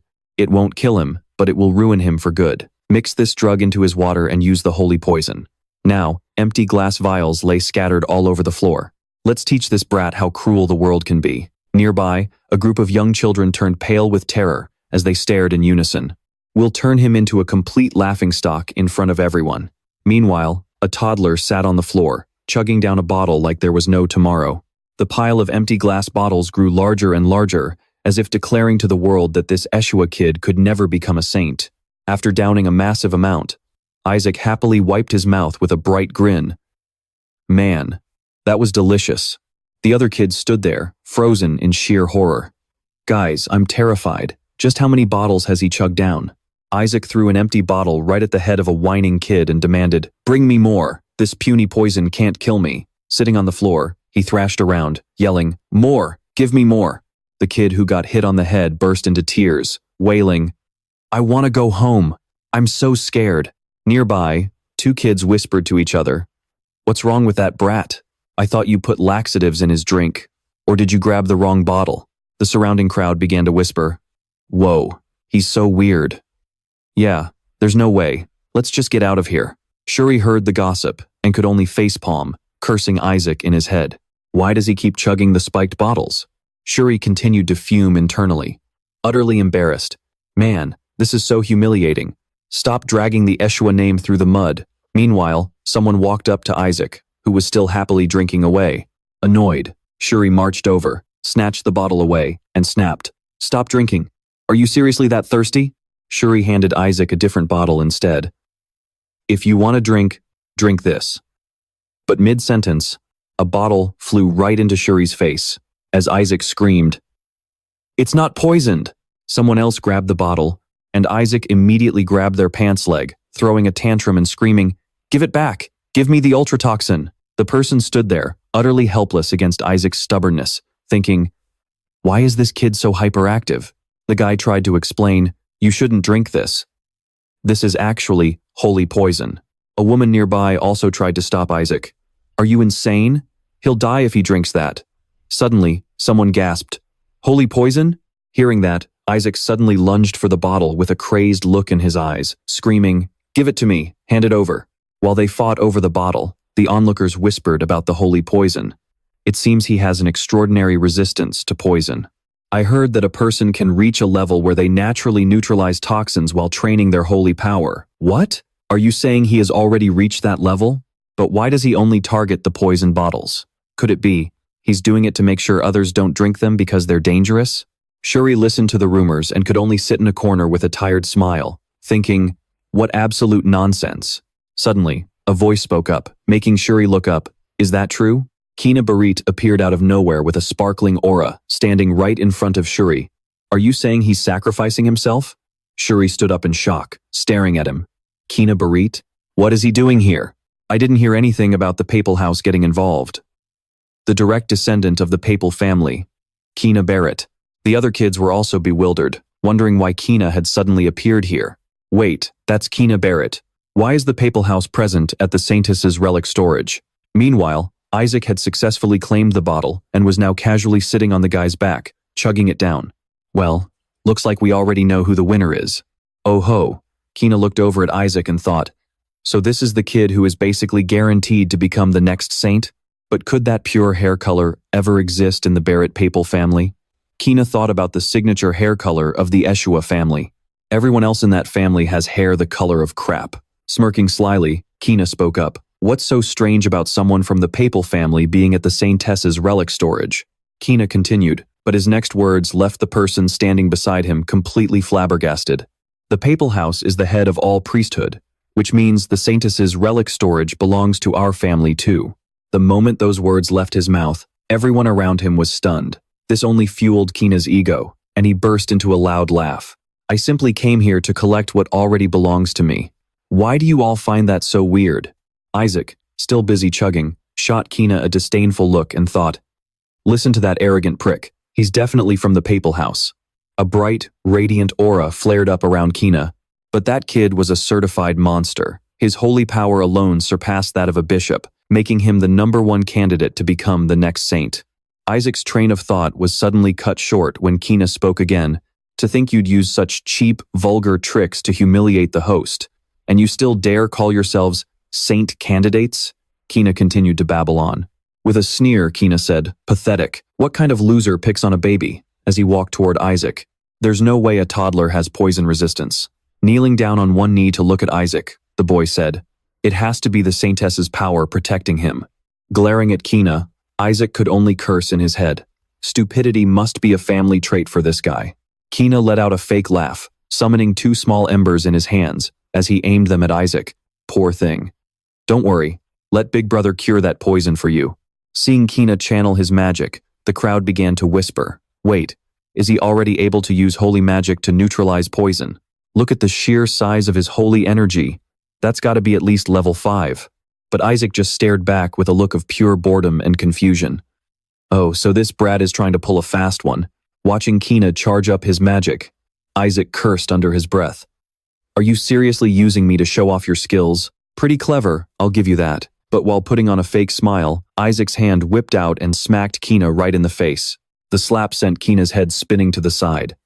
Suddenly, a boy pointed and cried out, look, his holy energy is gone. Kina's eyes widened in sheer shock. In total disbelief of what had just happened, he quickly dropped Isaac. My holy magic was neutralized? There's no way a toddler could do that. Staring at his own palm in horror, Kina thought, Is he actually stronger than me? Clenching his fists, a dark, murderous aura began to seep from the boy as he glared, cursing under his breath, you worthless piece of trash. With a smug, mocking smirk, Isaac provoked Kina. What are you staring at, brat? You want me to smash this bottle over your head? Just as Isaac was about to threaten Kina further, someone rushed over and held him back. Whoa, stop, don't do that. Ah, is he stepping in to protect him because they're family? He actually slapped the person trying to help him? How disrespectful. Kina watched Isaac, utterly bewildered. Do they honestly think they stand a chance against the Pope's family? Does he seriously think he can protect that brat? Held tightly in Suri's grip, Isaac's face twisted with rage, but he could do nothing but fume silently. You absolute idiots. If it wasn't for me, you'd have already taken a bottle straight to the face. Trying to play it cool, Kina brushed it off. It's fine. I probably just startled the little guy. After all, he's just a baby. Kina turned around, waving a casual goodbye to the crowd. Well, good luck, you Eshua runts. Try to at least bring back some mud so you don't completely embarrass your family. Isaac gritted his teeth in pure fury as he watched Kina walk away, unable to do a single thing, because Suri was holding him so tightly, he couldn't even wriggle free. Suddenly, Kina stopped, looking back at Isaac with a smug, mocking sneer. But of course, the absolute best treasure in this place is going to be mine. After all, the Eshuas don't even have the guts to get near the skeleton demon king's corpse. The crowd gasped, staring at the young boy in utter shock at his bold words. Hearing Kina's remarks, Suri sighed in annoyance. What an arrogant little brat, always trying to stir up trouble. Before Suri could process anything, Isaac suddenly grabbed him by the collar, ready to throw hands. Whoa, what is wrong with you all of a sudden?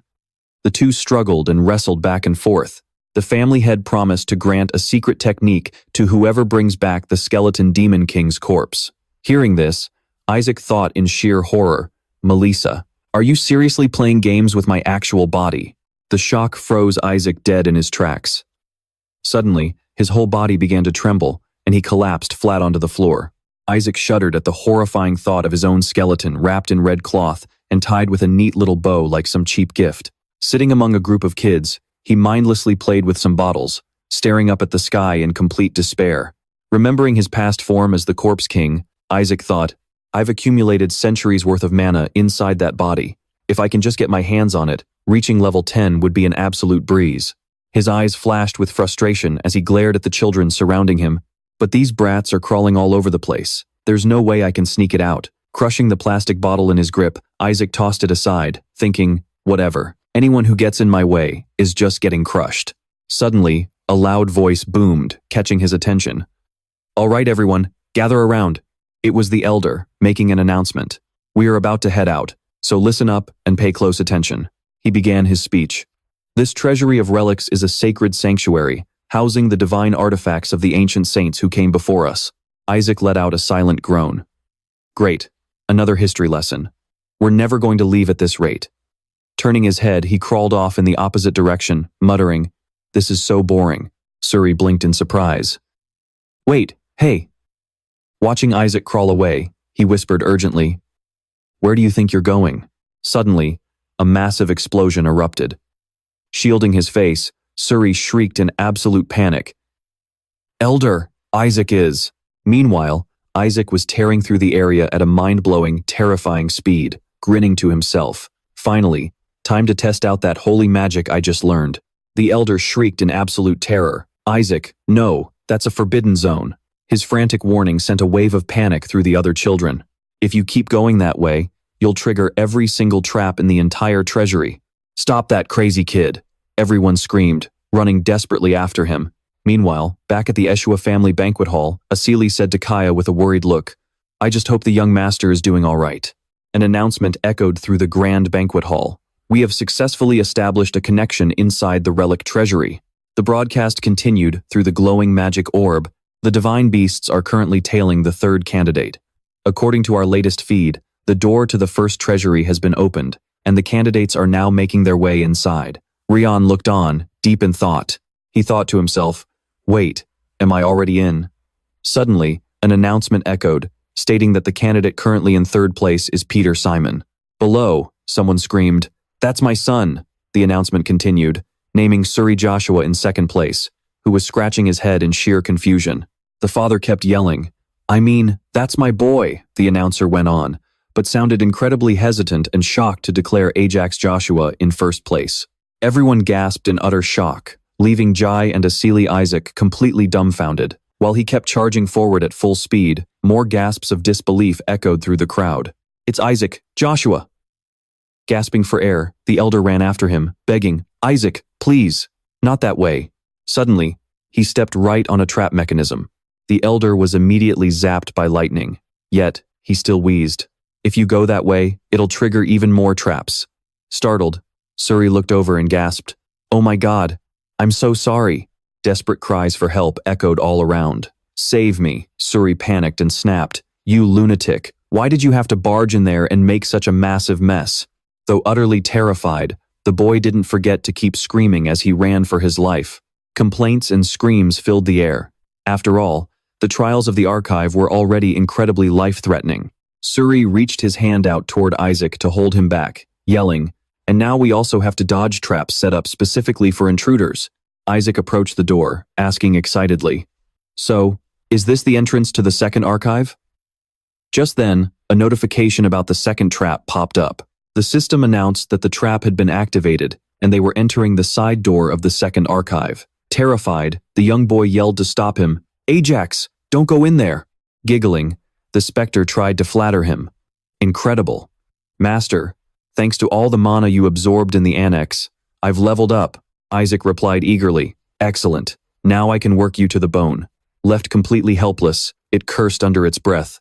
"Damn it," he immediately ordered. "Now, go drag every single one of them back here." The specter quickly complied and flew off. "Understood, Master." It rushed toward the kids resting nearby, overhearing them complain. "I didn't expect this trial to be so ridiculously hard." While one kid sighed in despair, another nearby stared off in a certain direction, wondering, "So this is why a saint is so incredibly powerful." He pointed at Suri, who was floating helplessly in midair, and asked, "Wait, isn't that the Joshua kid?"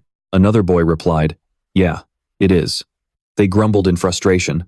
"How the hell is he flying like that? His family must have tutored him beforehand. That's so unfair."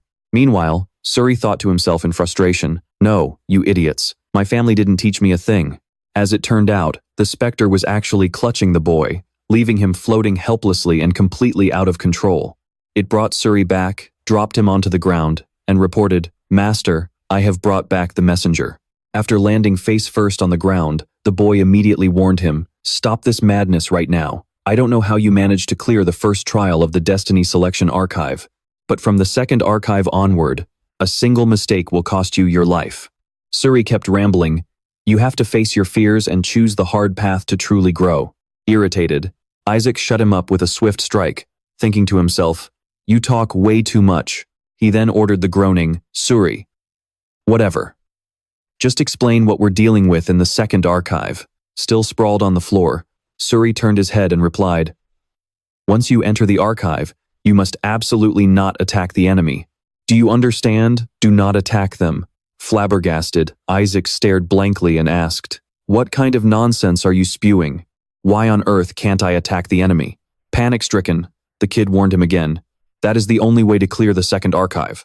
No matter what appears, you just have to stand completely still for 3 minutes until they disappear." Suri pleaded desperately, "Please tell me you get it, or else we're both going to die." Isaac gave him a side eye and thought, "What a joke. Is he testing my patience?" Terrified, the kid scrambled up and said, "People have actually died doing this.